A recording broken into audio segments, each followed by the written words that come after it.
ദൈവനാമത്തിന് മഹത്വമുണ്ടാകട്ടെ. കഴിഞ്ഞ ആഴ്ച നമ്മൾ ചിന്തിച്ച് നിർത്തിയ ഭാഗത്തു നിന്ന് നമുക്ക് മുന്നോട്ട് പോകാം. ദൈവഭക്തി എന്നുള്ളതിൻ്റെ ആത്യന്തികമായ ലക്ഷ്യം എന്താണ് എന്നുള്ളതാണ് നമ്മൾ കഴിഞ്ഞ ആഴ്ച ചിന്തിച്ച് നിർത്തിയത്. അതിൻ്റെ പശ്ചാത്തലം നമ്മൾ മനസ്സിലാക്കി. ആദാമിനെ ദൈവം തൻ്റെ സാദൃശ്യത്തിലും സ്വരൂപത്തിലും ഉണ്ടാക്കി വാഴുവാനായിട്ട് അവരെ നിയുക്തരാക്കി. എന്നാൽ അനുസരണക്കേട് നിമിത്തം ആ ടാസ്ക് അനുഷ്ഠിക്കാൻ കഴിയാതെ ദൈവത്തിൻ്റെ സ്വരൂപം നഷ്ടപ്പെട്ടവനായി പിശാചിൻ്റെ സ്വരൂപം തൻ്റെയും തൻ്റെ മക്കളുടെയും ജീവിതത്തിലേക്ക് കടന്നു വന്ന് ദൈവത്തിൻ്റെ ഹിതപ്രകാരമുള്ള മനുഷ്യർ ഇല്ലാത്ത ഒരു ലോകത്തിലേക്ക് ഭൂമി അധപതിച്ചു പോയി. എന്നാൽ കർത്താവായ യേശു ക്രിസ്തു ദൈവത്തിൻ്റെ പുത്രൻ ഈ ഭൂമിയിൽ മനുഷ്യനായി അവതരിച്ച് പുതിയൊരു ജനറേഷൻ ക്രിസ്തുവിൽ കൂടെ പണിതുയർത്തുവാനായിട്ടാണ് ദൈവത്തിന് തിരുമനസ്സായത്. അതിനെ ഓർത്ത് നമുക്ക് ദൈവത്തെ സ്തുതിക്കാം. ആ ശ്രമത്തിൻ്റെ നന്മ അനുഭവിക്കുന്നവരാണ് നാം. കർത്താവ് നമ്മെ വീണ്ടെടുത്തു, തൻ്റെ പുത്രൻ്റെ ആത്മാവിനെ നമ്മുടെ ഉള്ളങ്ങളിൽ പകർന്നു, തൻ്റെ ജീവിതത്തിൻ്റെ സാക്ഷ്യം തൻ്റെ പുസ്തകത്തിലൂടെ നമുക്ക് വെളിപ്പെടുത്തി തന്നു. കർത്താവായ യേശു ക്രിസ്തു ദൈവത്തിൻ്റെ പ്രതിമയായി എങ്ങനെ ഒരു ദൈവത്തിൻ്റെ മനുഷ്യൻ ജീവിക്കണമെന്നുള്ള സത്യത്തെ നമുക്ക് പകർത്തി തന്നു. അത് നമുക്ക് രേഖയാക്കി ദൈവം തന്നു. ഇനി നാം ചെയ്യേണ്ടത് അതനുസരിച്ച് നമ്മുടെ ജീവിതങ്ങളെ ക്രമപ്പെടുത്തുക എന്നുള്ളത് നമ്മൾ കണ്ടു. അതാണ് ദൈവത്തിൻ്റെ നമ്മെക്കുറിച്ചിട്ടുള്ള ഇഷ്ടം. എന്നാൽ അതിൻ്റെ പിന്നിലൊരു പർപ്പസ് തനിക്കുണ്ട്. ആ ആദാമിനോട് ദൈവം പറഞ്ഞ വാഴുക എന്ന വാക്കിൻ്റെ പൂർത്തീകരണം ഇനി നമ്മിൽ നടക്കാനായിട്ട് ദൈവം വച്ചിരിക്കുകയാണ്. അതാണ് ക്രിസ്ത്യാനികളായിരിക്കുന്ന നമ്മളുടെ ആത്യന്തികമായിരിക്കുന്ന പ്രത്യാശ. അത് കേവലം സ്വർഗത്തോളം പോകുന്നതല്ല, അതിനപ്പുറത്തേക്കുള്ളതാണ്. അത് നമ്മൾ തിരിച്ചറിയണം. അതിനുള്ള യോഗ്യത നമ്മൾ നമ്മുടെ ജീവിതങ്ങളിൽ നേടിയെടുക്കണം. വിശ്വാസത്താലെ നമ്മൾ അതിനുള്ള യോഗ്യത നേടിയവരാണ്. മാത്രമല്ല, നമ്മുടെ പ്രവൃത്തി പദത്തിലേക്ക് അത് നമ്മൾ കൊണ്ടുവന്ന് കർത്താവിൻ്റെ സ്വരൂപത്തോട് നമ്മെ തന്നെ അനുരൂപരാക്കി തീർക്കുവാൻ നമുക്കുള്ള അവസരമാണ് ഈ ഭൂമിയിലുള്ള ജീവിതം. അതിനെയാണ് വിശുദ്ധ ബൈബിൾ വിശുദ്ധീകരണം എന്ന പദം കൊണ്ട് ഉദ്ദേശിക്കുന്നത്. നീതീകരണം നമ്മൾക്ക് വിശ്വാസത്താൽ കർത്താവ് സൗജന്യമായി തരുന്നു. എന്നാൽ വിശുദ്ധീകരണം അത് നമ്മൾ നേടിയെടുക്കേണ്ട ഒരു വസ്തുതയാണ്. അതുകൊണ്ടാണ് രക്ഷയ്ക്കായി പ്രവർത്തിപ്പിനെന്ന് പറഞ്ഞിരിക്കുന്നത്.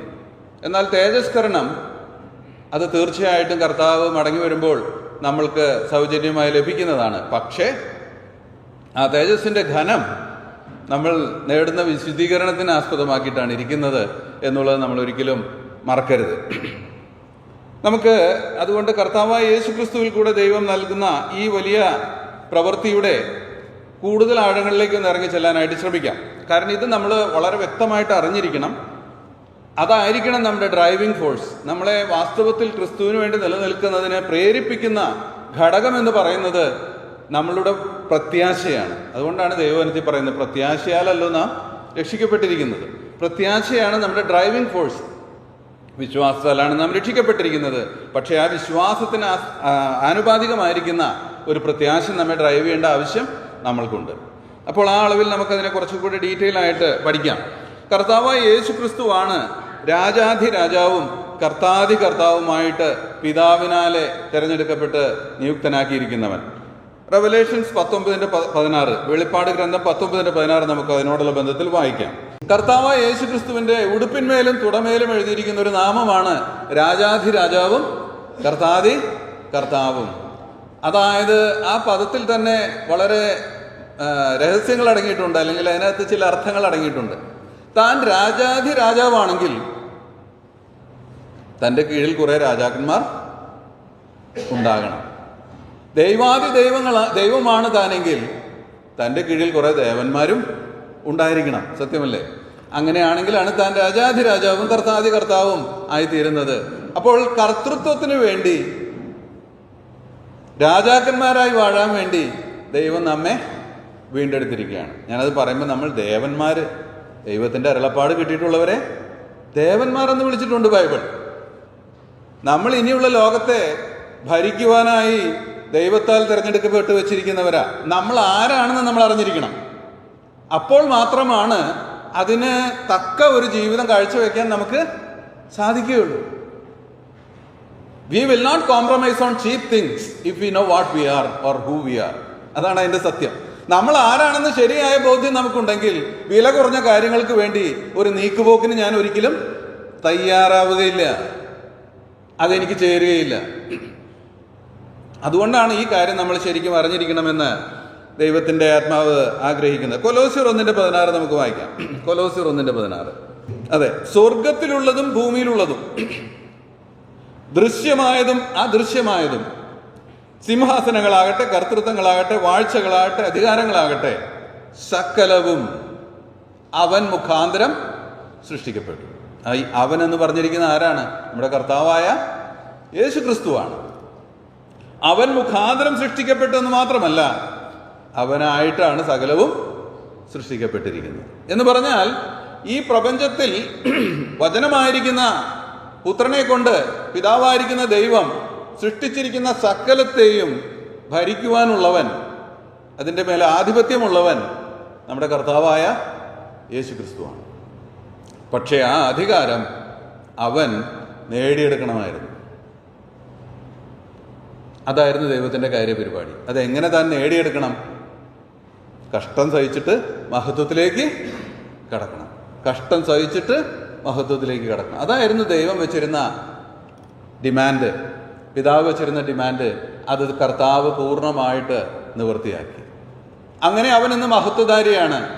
രാജാതി രാജാവ്, കർത്താതി കർത്താവ്, ദൈവാതി ദൈവം.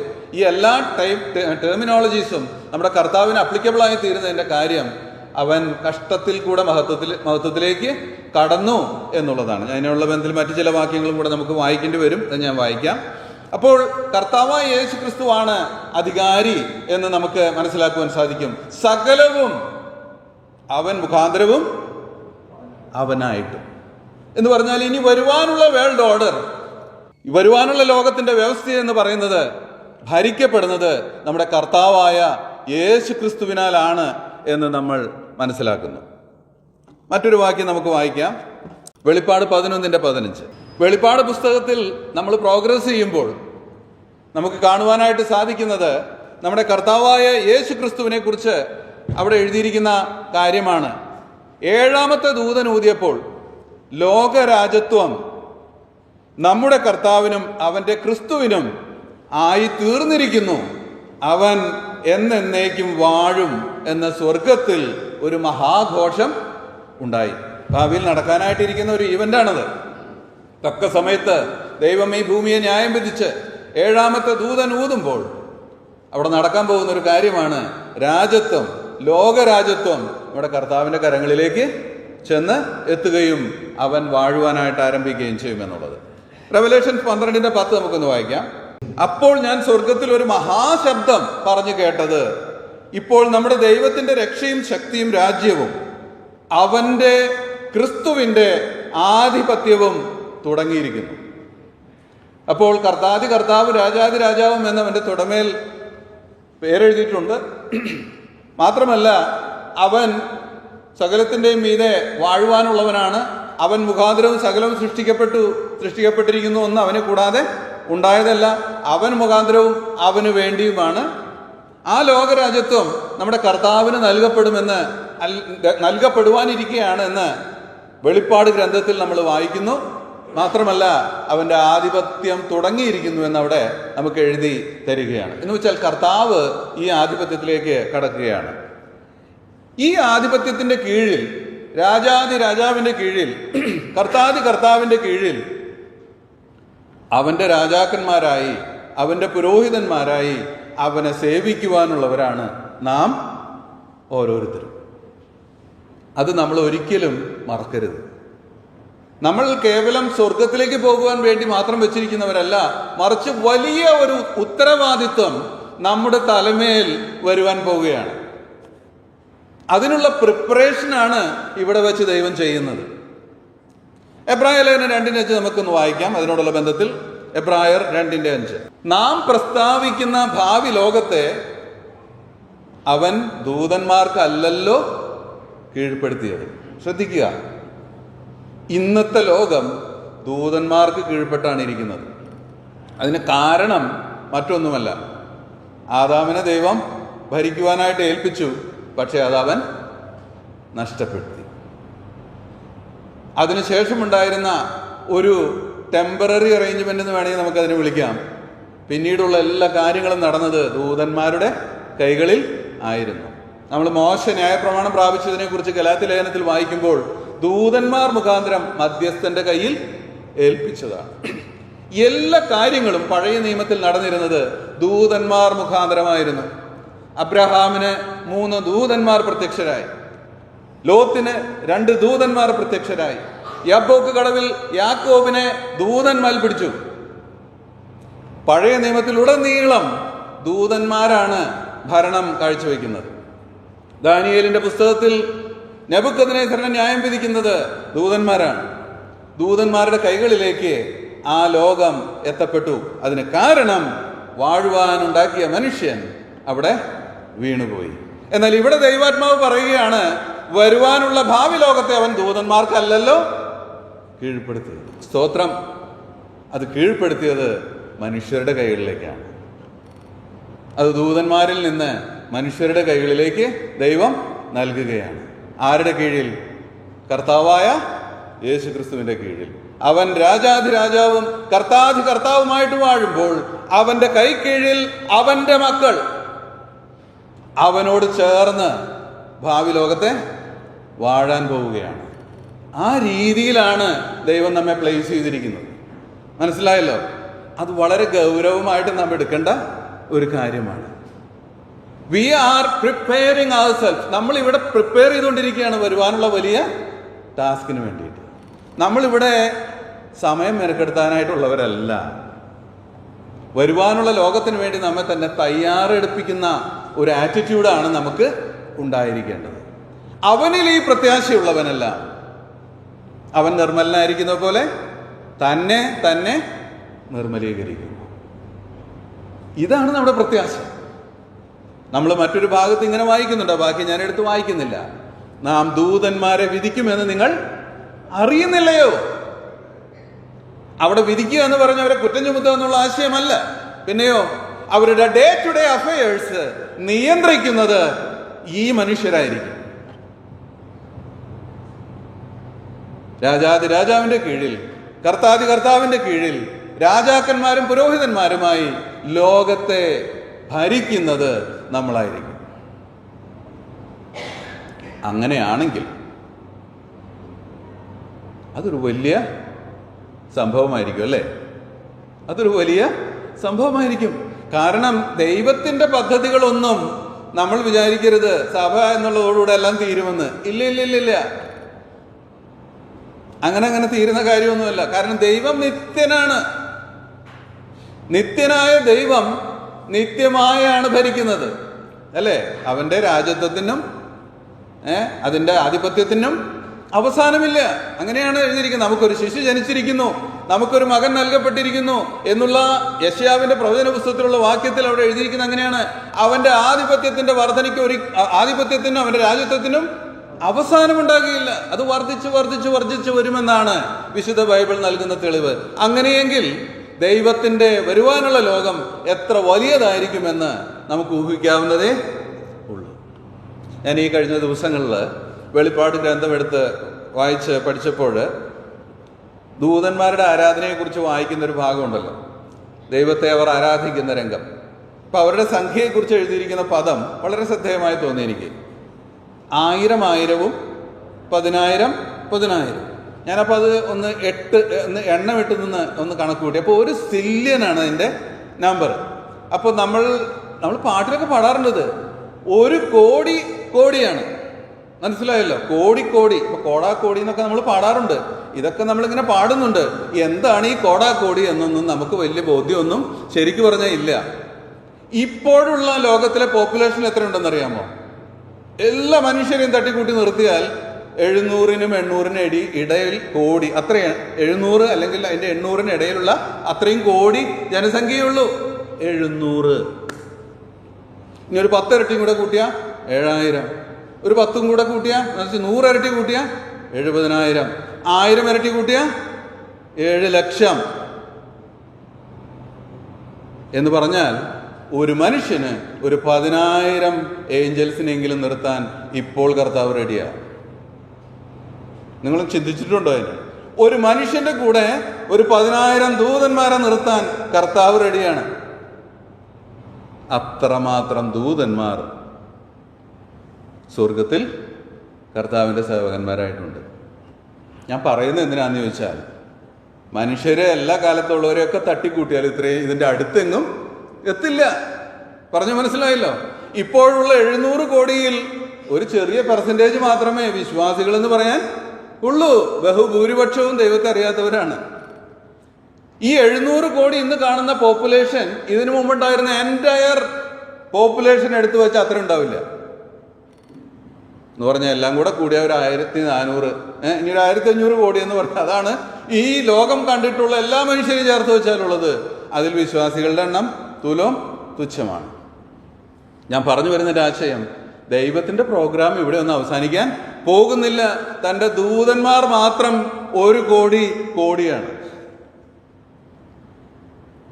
മനുഷ്യരെ കൊണ്ട് ഈ ലോകം മുഴുവൻ നിറയ്ക്കാനാണ് ദൈവം പ്ലാൻ ചെയ്തിരിക്കുന്നത്. മനുഷ്യർക്ക് ഒരിക്കലും അവസാനം ഉണ്ടാകുകയില്ല. അതുകൊണ്ടാണ് കർത്താവിൻ്റെ ആധിപത്യത്തിനും വർധനയ്ക്കും ഒരിക്കലും അവസാനം ഉണ്ടാവുകയില്ല എന്ന് പറഞ്ഞിരിക്കുന്നത്. എൻ്റെ പ്രിയമുള്ളവരെ, ആ രാജ്യത്തെ നിയന്ത്രിക്കുവാൻ ദൈവത്താൽ തിരഞ്ഞെടുക്കപ്പെട്ട മക്കളാണ് നാം ഓരോരുത്തരും. അതാണ് നമ്മളുടെ പ്രിവിലേജ്, അതാണ് നമ്മുടെ പ്രത്യാശ. അങ്ങനെയെങ്കിൽ നമ്മൾ എത്ര വിശുദ്ധിയോടുകൂടെ ഭക്തിയോടുകൂടെ നമ്മുടെ ജീവനം കഴിക്കണം. അങ്ങനെയാണ് അപ്പോസ്തലൻ പറയുന്നത്. ഇതാണ് നമ്മുടെ പ്രത്യാശ എങ്കിൽ, ഇനി നമുക്ക് വരുവാനുള്ള മഹാപ്രത്യാശ ഇതാണെങ്കിൽ, എൻ്റെ കർത്താവിനോടുകൂടെ, അവൻ രാജാതിരാജാവും കർത്താതി കർത്താവുമായി സകല ജ്ഞാനത്തിൻ്റെയും പരിജ്ഞാനത്തിൻ്റെയും വിവേകത്തിൻ്റെയും മൂർത്തിയായിട്ട് സിംഹാസനസ്ഥനായിട്ടിരിക്കുമ്പോൾ അവനിൽ നിന്ന് ആജ്ഞ പ്രാപിച്ച് അവന്റെ രാജ്യത്തിന്റെ സേവകനായിട്ട്, അവന്റെ രാജാവായിട്ട്, പുരോഹിതനായിട്ട് വാഴുവാനായിട്ട് ദൈവം എന്നെ തിരഞ്ഞെടുത്തിരിക്കുന്നുവെങ്കിൽ ഞാൻ എത്രമാത്രം തയ്യാറെടുപ്പുള്ളവനായിരിക്കണം. എന്നാൽ ദുഃഖകരമായ സത്യം എന്ന് പറയുന്നത് ഇതാണ് നമ്മുടെ പ്രത്യാശ എന്ന് പോലും നല്ലൊരു പങ്കിനും അറിയില്ല. അതുകൊണ്ട് നമ്മൾ പലപ്പോഴും നമ്മുടെ സമയം വൃഥ ചെലവഴിക്കുക. ഇതിൽ നിന്ന് വലിയൊരു മാറ്റം ദൈവജനത്തിന് ഉണ്ടാകണം. നമ്മുടെ ലക്ഷ്യം ശരിയാണെങ്കിൽ, നമ്മുടെ കണ്ണ് ശരിയാണെങ്കിൽ, നമ്മുടെ ഓട്ടവും ശരിയായിരിക്കും. നമുക്ക് അടുത്ത വാക്യത്തിലേക്ക് കിടക്കാം. റെവലേഷൻ 21:1 തൊട്ട് 3 വരെയുള്ള വാക്യങ്ങൾ നമുക്ക് വായിക്കാം. ഈ ഭാഗം നമുക്ക് വളരെ പരിചിതമായൊരു ഭാഗമാണ്. പുതിയ ആകാശവും പുതിയ ഭൂമിയും ഇറങ്ങി വരുന്നു. ഭൂമിയിൽ പിന്നെ സമുദ്രം ഇല്ല. പുതിയ ആകാശത്തിലും പുതിയ ഭൂമിയിലുമാണ് ഈ സംഭവം നടക്കുന്നത്. അവിടെ സമുദ്രമില്ല. ആ ഭൂമി ഈ ഭൂമിയുടെ വലിപ്പം തന്നെയാണോ എന്നൊന്നും എനിക്കറിയില്ല. കാരണം സമുദ്രം എടുത്ത് മാറ്റി ഇനി ഈ ഭൂമിക്ക് എന്ത് മാറ്റമാണോ വരുന്നതെന്നൊന്നും എനിക്കറിയില്ല. പക്ഷേ ഈ വരുന്ന പട്ടണം യെരുശലേം എന്ന ഈ നഗരം, അതിൻ്റെ വലിപ്പം തന്നെ 1200 മൈൽസോ മറ്റുമാണ്. അതിൻ്റെ വീതി, നീളം, ഉയരം അത്രയും ഭയങ്കരമാണ് ആ സംഭവം. നമ്മളുടെ ബുദ്ധിക്കൊന്നും നിരക്കാത്തത്. പക്ഷേ നമ്മൾ അറിയേണ്ട കാര്യം, അത് ക്യാപിറ്റലാണ്. അത് കേവലം തലസ്ഥാനമാണ്. അവിടേക്ക് രാജാക്കന്മാർ തങ്ങളുടെ മഹത്വവുമായി വരും എന്ന് പറയുമ്പോൾ അതിൻ്റെ പുറത്ത് മനുഷ്യർ ഉണ്ടായിരിക്കും. മനസ്സിലായല്ലോ? മനുഷ്യർ അവിടേക്ക് കടന്നു വരും. പക്ഷേ നമ്മൾ അതിനകത്ത് ആയിരിക്കും. നിങ്ങൾക്ക് അതിൻ്റെ ഒരു പിക്ചർ കിട്ടുന്നുണ്ടോ? നമ്മൾ ആ നഗരത്തിനകത്തായിരിക്കുമ്പോൾ നമ്മുടെ കർത്താവ്, അവിടെ നമ്മൾ വായിക്കുന്നുണ്ട്, കുഞ്ഞാടിൻ്റെയും ദൈവത്തിൻ്റെയും സിംഹാസനം അതിലുണ്ട്. നിർമ്മലമായിരിക്കുന്ന ജീവജലത്തിൻ്റെ നദി അവിടെ നിന്ന് ഒഴുകുന്നുണ്ട്. ആ നഗരത്തിൽ നമ്മൾ അവനോട് കൂടെ വസിക്കുകയാണ്. എന്നാൽ മനുഷ്യർ പുറത്ത് ഉണ്ടായിരിക്കും. അതിനൊരിക്കലും അവസാനം വരുന്നില്ല. അതാണ് ഞാൻ പറഞ്ഞത്, ദൈവത്തിൻ്റെ കാര്യപരിപാടികളൊന്നും ഒരിക്കലും അവസാനിക്കാൻ പോകുന്നില്ല. കാരണം അവൻ നിത്യനാണ്. നിത്യനായ ദൈവം നിത്യമായ പദ്ധതികൾ മനുഷ്യർക്ക് വേണ്ടി ഒരുക്കിയിട്ടുണ്ട്. അതിൻ്റെ പങ്കാളികളാണ് നാം ഓരോരുത്തരും എന്നുള്ളത് നമ്മൾ ഒരിക്കലും മറക്കരുത്. ഇവിടെ എഴുതിയിരിക്കുന്ന പ്രത്യേകമായി ശ്രദ്ധിക്കേണ്ട പദം, ഇതാ മനുഷ്യരോട് കൂടെ ദൈവത്തിൻ്റെ കൂടാരം. ഇതിനെക്കുറിച്ച് എഫേസ്യ ലേഖനത്തിൽ പറഞ്ഞിട്ടുണ്ട്. കാലസമ്പൂർണതയിലെ വ്യവസ്ഥ എന്താണ്? സ്വർഗവും ഭൂമിയും ആരിൽ ഒന്നായി ചേർക്കണം? ക്രിസ്തുവിൽ ഒന്നായി ചേർക്കുക എന്ന കാലസമ്പൂർണതയിലെ വ്യവസ്ഥ. അപ്പൊ ദൈവം ഒരു വ്യവസ്ഥ വെച്ചിട്ടുണ്ട്. സ്വർഗവും ഭൂമിയും രണ്ടായിരിക്കുകയില്ല, പിന്നെയോ ഒന്നായിത്തീരും. ആരിൽ?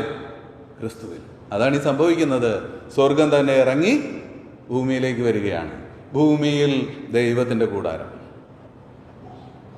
ആ ഭൂമിയായിരിക്കും നമ്മുടെ ക്യാപിറ്റൽ. ആ നഗരത്തിലായിരിക്കും നമ്മളുടെ വാസം. അവിടെ നിന്നാണ് ആജ്ഞകൾ എല്ലായിടത്തേക്കും ചെല്ലുന്നത്. ഞാൻ പലപ്പോഴും ഓർക്കാറുണ്ട്, ദൈവം ഈ ഭരിക്കുവാനുള്ള വലിയ കൂട്ടത്തെ ഉണ്ടാക്കാൻ തിരഞ്ഞെടുത്ത ഈ ഭൂമി എന്ന് പറയുന്നത് അവൻ്റെ വിളനിലം പോലെയാണ്. ശരിക്കും പറഞ്ഞ ഒരു പാടം പോലെയാണ്, അല്ലേ? ഇവിടെയാണല്ലോ മനുഷ്യരെ ജനിപ്പിക്കുന്നത്. ഇവിടെയാണ് മനുഷ്യർക്ക് വേണ്ടി വീണ്ടെടുപ്പ് നടന്നതും മനുഷ്യരെ ജനിപ്പിക്കുന്നത് ഇവിടെയാണ്. ഈ പ്രപഞ്ചത്തിൽ ഈ ഭൂമി എന്തുമാത്രമുണ്ട്? ഒരു പൊട്ട് പോലെന്ന് പറയാനായിട്ടില്ലേ ശരിക്കും, അല്ലേ? ഞാനപ്പോൾ പണ്ട് കാലത്ത് ഞാൻ കൃഷി ചെയ്യാൻ പോകുന്ന സ്വഭാവം, ഞങ്ങൾ കൃഷിക്കാരൊക്കെ ആയിരുന്നു. അപ്പോൾ പാകുവാനുള്ള നെൽപ്പാടത്ത് പാകുവാനായിട്ടുള്ള ഈ നെല്ലിനെ പാകുന്ന ചെറിയ കണ്ടങ്ങളിലാണ്. നിങ്ങളത് ശ്രദ്ധിച്ചിട്ടുണ്ടായിരിക്കും. ഒരു ചെറിയ കണ്ടമായിരിക്കും അത്. അതിൽ നിന്ന് പറിച്ചെടുക്കുന്ന ഈ ഞാറാണ് വലിയ പാടത്തിൽ കൊണ്ടുപോയി നമ്മൾ നടുന്നത്. അത് പഴയ കാലത്ത് അതൊക്കെ ചെയ്തിട്ടുള്ളവർക്ക് നന്നായിട്ട് അറിയാം. ഇതുപോലെ ഒരു കൊച്ചു ഭൂമിയിലാണ് ഈ ലോകം മുഴുവൻ നടാനായിട്ടുള്ള ഞാറിനെ ദൈവം ഉൽപ്പാദിപ്പിച്ചുകൊണ്ടിരിക്കുന്നത്. ദൈവത്തിൻ്റെ കാര്യപരിപാടി അത്രമാത്രം ബൃഹത്താണ്, വലുതാണ് എന്നുള്ളത് നമുക്ക് മനസ്സിലാക്കുവാനായിട്ട് സാധിക്കും. അപ്പോൾ ദൈവം അവൻ്റെ കൂടാരം ഈ ഭൂമിയിൽ സ്ഥാപിക്കും. അവർ അവൻ്റെ ജനമായിരിക്കും. ദൈവം താൻ അവരുടെ ദൈവമായി അവരോട് കൂടെ ഇരിക്കും. അവിടെയുള്ള മനുഷ്യർക്കൊക്കെയും സമാധാനവും സന്തോഷവും പകരുന്ന, ആശ്വാസം നൽകുന്നവനായി ദൈവം അവരുടെ മധ്യേ ഇരിക്കും. എത്രയോ മനോഹരമാണതെന്ന് ഞാൻ ഓർക്കുകയാണ്. ദൈവം ഒരിക്കലും ഇനി അകലെയല്ല. അവനെ കാണണമെങ്കിൽ എപ്പോൾ വേണമെങ്കിലും ഇതിനകത്ത് കടന്നു ചെല്ലാം. അവിടെ പ്രത്യേകിച്ച് എഴുതിയിരിക്കുന്ന ഒരു വാക്കുണ്ട്, അവിടെ രാത്രി ഇല്ല. പിന്നെയോ അതിൻ്റെ വാതിലുകൾ എപ്പോഴും തുറന്നിരിക്കും എന്ന് പറഞ്ഞാൽ എപ്പോഴും ആർക്കും ദൈവത്തെ പോയി കാണാനായിട്ട് പറ്റുന്ന മനോഹരമായിരിക്കുന്ന ഒരു അവസ്ഥ. പക്ഷേ അതിൻ്റെ മധ്യേ ദൈവത്തിൻ്റെ സേവകന്മാരായി അവൻ്റെ രാജ്യത്തിൻ്റെ രാജ്യത്തെ നടത്തുന്നവരായി ദൈവം നമ്മളെ ആയിരിക്കും ഉപയോഗിക്കുക എന്നുള്ളതാണ് നമ്മൾ മനസ്സിലാക്കുന്നത്. വെളിപ്പാട് 22:3 യാതൊരു ശാപവും ഇനി ഉണ്ടാവുകയില്ല. മറ്റൊരിടത്ത് ഇങ്ങനെ പറയുന്നുണ്ട്, ഇനി മരണം ഉണ്ടാവുകയില്ല. എനിക്ക് ബൈബിളിലെ ഏറ്റവും ഇഷ്ടപ്പെട്ട വാക്യം അതാണ്, ഇനി മരണം ഉണ്ടാകുകയില്ല. അതെന്തുകൊണ്ട് എത്രമാത്രം എനിക്ക് ഇഷ്ടമെന്ന് ചോദിച്ചാൽ, മരണം കാണുന്നതാണ് ഏറ്റവും പ്രയാസമുള്ള ഒരു കാര്യം. ഈവൺ ഒരു കൊച്ച് എന്തെങ്കിലും ഒരു മൃഗമാണെങ്കിൽ പോലും അത് ചത്തുപോകുന്നത് കാണുന്നതാണ് ഏറ്റവും വിഷമം. പലപ്പോഴും ഞാൻ ഈ പഴയ നിയമം വായിക്കുമ്പോൾ എന്നെ ഏറ്റവും വേദനിപ്പിക്കുന്ന ഒരു കാര്യമുണ്ട്. മനുഷ്യന് പകരമായി അവരുടെ പാപങ്ങളുടെ പരിഹാരത്തിന് വേണ്ടി മൃഗങ്ങൾ അറുക്കപ്പെടുന്നു എന്ന വാക്ക്. അത് അറുക്കപ്പെടുന്നതിന് എനിക്ക് നന്നായിട്ട് അറിയാം. കാരണം മൃഗങ്ങളെ അറുത്ത് കണ്ടിട്ടുള്ളൊരു മനുഷ്യനാണ് ഞാൻ. അതിൻ്റെ വേദന, അതിൻ്റെ പിടച്ചിൽ, ഇതൊക്കെ ഞാൻ ശരിക്കും കണ്ടിട്ടുണ്ട്. അത് വലിയ പ്രയാസമാണ്. ഈ എണ്ണമറ്റ മൃഗങ്ങളെ ഇങ്ങനെ കൊല്ലുക. ആർക്ക് വേണ്ടിയാണ് കൊല്ലുന്നത്? മനുഷ്യർക്ക് വേണ്ടി. ഇന്നും ഈ മൃഗങ്ങളും ഈ ജീവികളൊക്കെ ചാകുന്നത് കാണുമ്പോൾ വലിയ വിഷമം എൻ്റെ മനസ്സിൽ. അതുകൊണ്ടാണ് എനിക്ക് ഏറ്റവും ഇഷ്ടപ്പെട്ട വാക്യം ഇതായിരിക്കുന്നത്, എന്താ? ഇനി മരണം ഉണ്ടാവുകയില്ല. അതുപോലെ ഇവിടെ പറയാ, ഇനി ശാപം ഉണ്ടാവുകയില്ല. ശാപം ഉണ്ടാവുകയില്ല. എന്നാ പിന്നെ എന്താണ്? ദൈവത്തിൻ്റെയും കുഞ്ഞാടിൻ്റെയും സിംഹാസനം അതിൽ ഇരിക്കും. എന്നിട്ടുള്ള വാക്ക്, അവൻ്റെ ദാസന്മാർ അവനെ ആരാധിക്കും, അഥവാ സേവിക്കും. അവനെ സേവിക്കും എന്ന് പറഞ്ഞാൽ നമ്മൾ അവൻ്റെ അടുക്കൽ ചെന്ന് അവൻ്റെ ആജ്ഞകൾ പ്രാപിച്ച് അവൻ പറഞ്ഞത് നിറവേറ്റും. അതായിരിക്കും നമുക്ക് നിത്യതയിൽ ചെയ്യുവാനുള്ള വലിയ കാര്യം. അടുത്ത വാക്യം വായിക്കാം. റെവലേഷൻസ് 1:6. ആരെക്കുറിച്ചാണിത് പറയുന്നത് നമുക്കറിയാം. നമ്മെ സ്നേഹിച്ചവൻ, കർത്താവായ യേശു ക്രിസ്തു, നമ്മുടെ പാപം പോക്കിയവൻ, തൻ്റെ രക്തത്താൽ നമ്മെ വിടുവിച്ച് തൻ്റെ പിതാവിന്, തൻ്റെ പിതാവായ ദൈവത്തിന് നമ്മെ രാജ്യവും പുരോഹിതന്മാരും ആക്കി തീർത്തവൻ. രാജ്യം എന്നുള്ള വാക്ക് രാജാക്കന്മാർ എന്ന് തർജ്ജമ ചെയ്യാവുന്ന വാക്കാണ്. നമ്മളെ രാജാക്കന്മാരും പുരോഹിതന്മാരുമാക്കി തീർത്തവൻ നമ്മുടെ കർത്താവായ യേശു ക്രിസ്തുവാണ്. റെവലേഷൻ 5:10 ഭൂമിയിൽ അവർ വാഴുന്നു എന്ന പുതിയ പാട്ട്. എന്തിനാണ് ഇവരെ തെരഞ്ഞെടുത്തത് എന്ന് ചോദിച്ചാൽ ഉത്തരം വാഴാൻ വേണ്ടിയിട്ടാണ്. ആദാമിനോട് ദൈവം പറഞ്ഞു, നീ വാഴണം. എന്നാൽ ഇവിടെ ഇതാ തൻ്റെ രക്തത്താൽ വീണ്ടെടുക്കപ്പെട്ടവരോട് ദൈവം ആഹ്വാനം ചെയ്യുകയാണ്, നിങ്ങൾ വാഴണം. സർവ്വലോകത്തിൻ്റെ അധിപനായിരിക്കുന്ന ദൈവം ആ വാഴ്ച നടത്താൻ പോകുന്നത് ഈ എളിയവരായിരിക്കുന്ന നമ്മിൽ കൂടെയാണ്. അത് നമ്മൾക്കറിയാനായിട്ട് സാധിക്കും. ഒരു വാക്യം കൂടെ വായിച്ച് അടുത്ത ഭാഗത്തേക്ക് കിടക്കാം. റെവലേഷൻസ് 17:14, വെളിപ്പാട് 17:14. കർത്താവിൻ്റെ എതിരാളികളെ കുറിച്ചാണ് ഇവിടെ പറയുന്നവർ കുഞ്ഞാടിനോട് പോരാടും, പക്ഷേ രാജാതിരാജാവും കർത്താവുമായിരിക്കുന്നവൻ തൻ്റെ വിളിക്കപ്പെട്ടവരോട് ചേർന്ന് അവനെ തോൽപ്പിക്കും, അല്ലെങ്കിൽ അവരെ തോൽപ്പിക്കും. നമുക്ക് നൽകിയിട്ടുള്ള ടാസ്ക് അവരെ തോൽപ്പിക്കുക എന്നുള്ളതാണ്. എങ്ങനെയാണ് നമ്മൾ തോൽപ്പിക്കുക? പാപത്തോട് പ്രാണത്യാഗത്തോളം എതിർത്ത് നിന്നിട്ട് വേണം നമുക്ക് അവനെ തോൽപ്പിക്കുവാൻ. കാരണം പാപം എന്നുള്ളത് പിശാചിൻ്റെ ആയുധമാണ്. നമ്മളുടെ മേൽ അത് ഒരു കറ പോലും വരുത്താൻ ഇടവരാതെ വണ്ണം, ഒരു പോറൽ പോലും ഏൽക്കാതെ വണ്ണം നമ്മെ തന്നെ സൂക്ഷിക്കുമ്പോൾ അവൻ്റെ ആയുധം തത്വത്തിൽ നിർവീര്യമായി തീരുകയാണ്. ഇതാണ് ദൈവം നമ്മിൽ നിന്ന് ആഗ്രഹിക്കുന്ന ഏറ്റവും വലിയ കാര്യം. നമ്മെ തന്നെ സൂക്ഷിക്കണം. ദൈവഭക്തന്മാരായിട്ട് തീരുമ്പോൾ ഈ കാര്യമാണ് നിറവേറ്റപ്പെടുന്നത്. ദൈവഭക്തൻ ഒരിക്കലും പാപത്തിന് തൻ്റെ മേൽ സ്വാധീനം ചെലുത്തുവാൻ അനുവദിക്കുകയില്ല. റോമാലേഖനത്തിൽ നമ്മൾ വായിക്കുന്നുണ്ട്, നാം ന്യായപ്രമാണത്തിനല്ല കൃപയ്ക്കത്ര അധീനരാകിയാൽ പാപം നമ്മുടെ മേൽ കർത്തൃത്വം നടത്തുകയില്ലല്ലോ. നടത്താൻ പാടില്ല. നാം കൃപയ്ക്കടിയിലാണ് ജീവിക്കുന്നത്, ന്യായപ്രമാണത്തിന് കീഴിലല്ല. പാപത്തിന് നമ്മുടെ മേൽ ഇനി കർത്തൃത്വമില്ല. ഭക്തനായി ജീവിക്കുവാനായിട്ട് ആഗ്രഹിക്കുന്ന ഏതൊരു വ്യക്തിക്കും പാപത്തോട് പറ്റില്ല എന്ന് പറയാനുള്ള ശക്തി ദൈവം നൽകും. നമ്മളുടെ ശരിയായ ലക്ഷ്യം കറക്റ്റായിട്ട് നാം സെറ്റ് ചെയ്ത് നമ്മുടെ കർത്താവിനെ മനസ്സിൽ ധ്യാനിച്ച് അവനോടുള്ള ബന്ധം കൃത്യമായിട്ട് നാം പാലിച്ചുകൊണ്ട് മുന്നോട്ട് പോയാൽ, പ്രിയമുള്ളവരെ, ഞാൻ പറയാം, പാപത്തിന് നമ്മുടെ മേൽ ഒരു സ്വാധീനവും പിന്നെ ഉണ്ടാവുകയില്ല. പാപത്തെ ജയിച്ച് ജീവിക്കാനാണ് ദൈവം നമ്മെ വിളിച്ചിരിക്കുന്നത്. അത് ദൈവഭക്തന് ദൈവം നൽകുന്ന അനുഗ്രഹമാണ്. അപ്പോൾ കർത്താവായ യേശു ക്രിസ്തു ഈ ഭൂമിയിൽ വന്ന് ദൈവം ആദാമിൽ ആരംഭിച്ച പ്രവൃത്തിയെ ആരംഭിച്ചു. നമ്മെ അതിനെ തെരഞ്ഞെടുത്തു. ഇനി നമ്മളുടെ ദൗത്യം എന്താണ്? നമ്മൾ ഈ ഭൂമിയിൽ ജീവിക്കുമ്പോൾ അവൻ്റെ ആ സ്വരൂപത്തെ നമ്മുടെ മേൽ വരച്ചു കാണിക്കുക എന്നുള്ളതാണ് ദൈവം നമുക്ക് നൽകിയിരിക്കുന്ന ഏറ്റവും വലിയ ഉത്തരവാദിത്തം. അതാണ് നമ്മുടെ ലക്ഷ്യം. അതിനു വേണ്ടിയാണ് ദൈവം നമ്മെ വിളിച്ചിരിക്കുന്നത്. ഒരു വിശ്വാസി വിശുദ്ധീകരണം പ്രാപിച്ച് മാത്രമേ ഈ ലോകത്തിൽ നിന്ന് കടന്നു പോവുകയുള്ളൂ. അത് സത്യമാണ്. നമ്മൾ എബ്രായ ലേഖനം 12:14 എന്ന് വായിക്കാൻ മോനെ. എബ്രായർ 12:14. ശുദ്ധീകരണം കൂടാതെ ആരും കർത്താവിനെ കാണുകയില്ല. അതുകൊണ്ട് പറയുകയാണ്, എല്ലാവരോടും സമാധാനം ആചരിച്ച് ശുദ്ധീകരണം പ്രാപിപ്പാൻ ഉത്സാഹിപ്പിൻ. ഇതിന് 2 അർത്ഥമുണ്ട്. ഒന്നാമത്തെ അർത്ഥം, നമ്മുടെ അനുദിന ജീവിതത്തിൽ ഈ ഭൂമിയിൽ നമ്മൾ ആയിരിക്കുമ്പോൾ നമ്മൾ കർത്താവിൻ്റെ തിരുമുഖം കാണണമെങ്കിൽ എന്തുണ്ടായിരിക്കണം? നമ്മളിൽ വിശുദ്ധീകരണം ഉണ്ടായിരിക്കണം. കർത്താവ് പാപിയുടെ പ്രാർത്ഥന കേൾക്കുന്നില്ല. നമ്മളത് കൃത്യമായിട്ട് മനസ്സിലാക്കണം പ്രിയമുള്ളവരെ. എൻ്റെ ഹൃദയമാകുന്ന അൾത്താരയിൽ അല്ലെങ്കിൽ എൻ്റെ യാഗപീഠത്തിൽ ദൈവത്തിന് സ്തുതിസ്തോത്രങ്ങൾ ഉയരുവാൻ തക്കവണ്ണം ഈ പീഠം വിശുദ്ധമല്ലെങ്കിൽ ആ ആരാധനയിൽ ദൈവത്തിന് ഒരു പ്രസാദവും ഇല്ല. നിങ്ങൾ പഴയ നിയമം എടുത്ത് പഠിച്ചോ? യാഗപീഠത്തെ ശുദ്ധീകരിക്കണം യാഗം കഴിക്കുന്നതിന് മുമ്പ്. അതിൽ എല്ലാ അഴുക്കുകളും കളയണമെന്ന് മാത്രമല്ല, അതിൽ അഭിഷേക തൈലം തളിക്കണം. ആത്മാവിൻ്റെ അനുഭവം നിറവതിന് ഉണ്ടായിരിക്കണം. അങ്ങനെ വൃത്തിയാക്കിയ യാഗപീഠത്തിലാണ് യാഗം അർപ്പിക്കേണ്ടത്. നമ്മളുടെ ഹൃദയമാകുന്ന യാഗപീഠത്തിൽ നിന്ന് ദൈവത്തിന് സ്തുതിസ്തോത്രമാകുന്ന ആരാധന ഉയരുമ്പോൾ ഇത് ഏറ്റവും വൃത്തിയുള്ളതാണെന്ന് ഉറപ്പുവരുത്തണം. അല്ലെങ്കിൽ ദൈവം കേൾക്കുകയില്ല, അത് സ്വീകരിക്കുകയും ഇല്ല.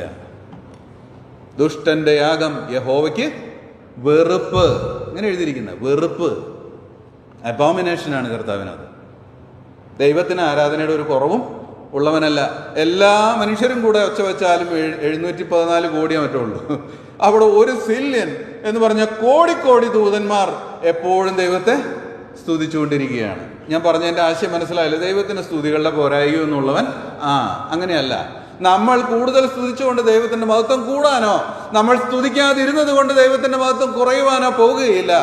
അവൻ നിത്യനായി മഹത്വമുള്ള ദൈവം ആണ്. എൻ്റെ പ്രിയമുള്ളവരെ, എന്നാൽ നമ്മളുടെ ആരാധന ദൈവസന്നിധിയിൽ ചെല്ലണമെങ്കിൽ നമ്മളുടെ യാഗപീഠം അഥവാ ഹൃദയം വിശുദ്ധം ആയിരിക്കണം. ഇത് വിശുദ്ധമല്ലെങ്കിൽ നമ്മൾ ചിന്തിക്കരുത് ദൈവത്തെ നമുക്ക് കാണാമെന്ന്. ഞാൻ പറയുന്നതിൻ്റെ ആശയം മനസ്സിലായോ? ശുദ്ധീകരണം കൂടാതെ ആരും കർത്താവിനെ കാണുകയില്ല. പാപത്തിൻ്റെതായ ഏതെങ്കിലും സ്വാധീനം നമ്മുടെ ജീവിതത്തിലുണ്ടെങ്കിൽ പ്രിയമുള്ളവരെ, അതിനെ മാറ്റിക്കൊള്ളുക. അത് നമ്മിൽ നിന്ന് നീങ്ങിപ്പോകട്ടെ. നമ്മുടെ ഹൃദയം വിശുദ്ധീകരിക്കപ്പെടട്ടെ. നമ്മൾ ദൈവത്തിന്റെ ഭക്തന്മാരായിരിക്കട്ടെ. അവൻ മാത്രമായിരിക്കട്ടെ നമ്മുടെ ഹൃദയത്തിലെ ആരാധനാ വിഷയം. അവൻ മാത്രമായിരിക്കട്ടെ നമ്മുടെ സന്തോഷം. അവനിലായിരിക്കട്ടെ നമ്മളുടെ എല്ലാം. അങ്ങനെയെങ്കിൽ ദൈവത്തിന്റെ വചനം പറയുന്നത് തന്നെ ഏകാഗ്രചിത്തന്മാരായിരിക്കുന്നവർക്ക് വേണ്ടി തന്നെത്താൻ ബലവാനെന്ന് കാണിക്കേണ്ടതിന് യഹോവയുടെ കണ്ണ് ഭൂമിയിലെല്ലായിടവും ഊടാടിക്കൊണ്ടിരിക്കുകയാണ്. അവർക്ക്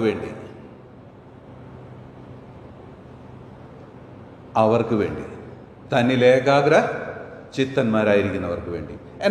എൻ്റെ ദൈവജനമേ, ഞാനൊരു കാര്യം പറയാം. ഭക്തനായിട്ട് ജീവിച്ചാലല്ലാതെ ഒരു യഥാർത്ഥ ക്രിസ്ത്യാനിയുടെ അനുഗ്രഹങ്ങളെ നമുക്ക് വേണ്ട പോലെ അനുഭവിപ്പാൻ സാധ്യമല്ല. കാരണം നമ്മൾ സേവിക്കുന്ന ദൈവം അവൻ പരിശുദ്ധനാണ്. അവന്റെ അരികിൽ അശുദ്ധിയോടുകൂടെ ചെല്ലാൻ നമുക്ക് പറ്റില്ല. കർത്താവ് അത് ഗൗനിക്കില്ല. അതിന്റെ ആവശ്യം ദൈവത്തിനില്ല. അതുകൊണ്ട് നമ്മൾ നമ്മെ തന്നെ സൂക്ഷിക്കണം. നമ്മുടെ ഉള്ളിൽ, നമ്മുടെ ഹൃദയമാകുന്ന ആ യാഗപീഠത്തിൽ ഒരു തരം അശുദ്ധികളുമില്ല എന്ന്. നമ്മുടെ ചിന്തകളിലോ നമ്മുടെ വാക്കുകളിലോ നമ്മുടെ പ്രവൃത്തികളിലോ നമ്മൾ കാണുന്നതിലോ കേൾക്കുന്നതിലൂടെയോ ഒരു തരത്തിലുള്ള അശുദ്ധിയും വരുന്നില്ല എന്ന് നമ്മെ തന്നെ സൂക്ഷിക്കേണ്ടതിന്റെ ഉത്തരവാദിത്തം നമ്മൾക്കുള്ളതാണ്. അങ്ങനെയുള്ള ഒരു ഹൃദയത്തിൽ നിന്നുള്ള പ്രാർത്ഥനയും സ്തോത്രവും ആരാധനയുമാണ് ദൈവം സ്വീകരിക്കുന്നത്. കെ വി സൈമൺ സാറിന്റെ ഒരു പാട്ടുണ്ട് അല്ലേ, എന്നുള്ളമാകും മഹാ ദൈവാലയത്തിൽ നിന്ന് പൊങ്ങും നിനക്ക് നിത്യവും സ്തുതി അല്ലേ, പരമേശ എന്ന് അവിടെ ദൈവത്തിന് സ്തുതിക്കുന്നതായിട്ട് നമുക്ക്. ആ ഭക്തൻ അങ്ങനെ മനസ്സിലാക്കിയിരുന്നു. തൻ്റെ ഹൃദയമാകുന്ന ദേവാലയത്തിൽ നിന്നാണ് ദൈവത്തിന് സ്തുതികൾ ഉയരേണ്ടത്. പക്ഷേ ആ ദേവാലയം അത് മാലിന്യമില്ലാത്ത ദേവാലയമായിരിക്കണം. അതിൽ മറ്റൊന്നും കടന്നു വരാൻ പാടില്ല. അത്രമാത്രം നമ്മെ നിർമ്മലരായിട്ട് നാം സൂക്ഷിക്കേണ്ടതാണ്. അങ്ങനെ നാം ചെയ്യുന്നുവെങ്കിൽ നമ്മുടെ ഉള്ളിൽ നിന്നുള്ള ആരാധന ദൈവം സ്വീകരിക്കും. ഇതിന്റെ രണ്ടാമത്തെ വശം ഈ വാക്കിന്റെ, ഇനി നമ്മൾ ഈ ഭൂമിയിൽ നിന്ന് നമ്മൾ കടന്നുപോയാൽ ഇനി ആദ്യമായിട്ട് നമ്മൾ ആരെ കാണാൻ പോകുന്നത്? ഇനി കർത്താവിനെ കാണാൻ പോകുന്നത്. നീതിയിൽ ഞാൻ നിന്റെ ആനനം കാണും, നിൻ മുഖം കണ്ട് ഞാൻ തൃപ്തനാകും അല്ലേ. ഇനി നമ്മൾ കാണാൻ പോകുന്ന കർത്താവിനെയാണ്. മരിച്ചു കഴിഞ്ഞാൽ ഇനി കാണാൻ പോകുന്ന കർത്താവിനെയാണെങ്കിൽ വിശുദ്ധീകരണം എവിടെ വെച്ച് നടക്കണം? അത് ഇവിടെ വെച്ച് നടക്കണം. ഞാൻ പറയാം, മരണക്കിടക്ക എന്ന് പറഞ്ഞൊരു ഗേറ്റ് ഉണ്ട്. അങ്ങനെ ഞാൻ ഗേറ്റ് എന്ന് വിളിക്കാം. ആ ഗേറ്റ് കടന്നു വേണം നമ്മളെല്ലാവരും മരണമെന്ന സത്യത്തിലേക്ക് കടക്കാൻ. പക്ഷെ ആ ഗേറ്റ് കടക്കണമെങ്കിൽ ഒരു വിശ്വാസിയെ സംബന്ധിച്ചിടത്തോളം അവൻ്റെ വിശുദ്ധീകരണം പൂർത്തിയാകണം. കാരണം വിശുദ്ധീകരണം കൂടാതെ അല്ലെങ്കിൽ ശുദ്ധീകരണം കൂടാതെ ആരും കർത്താവിനെ കാണുകയില്ല.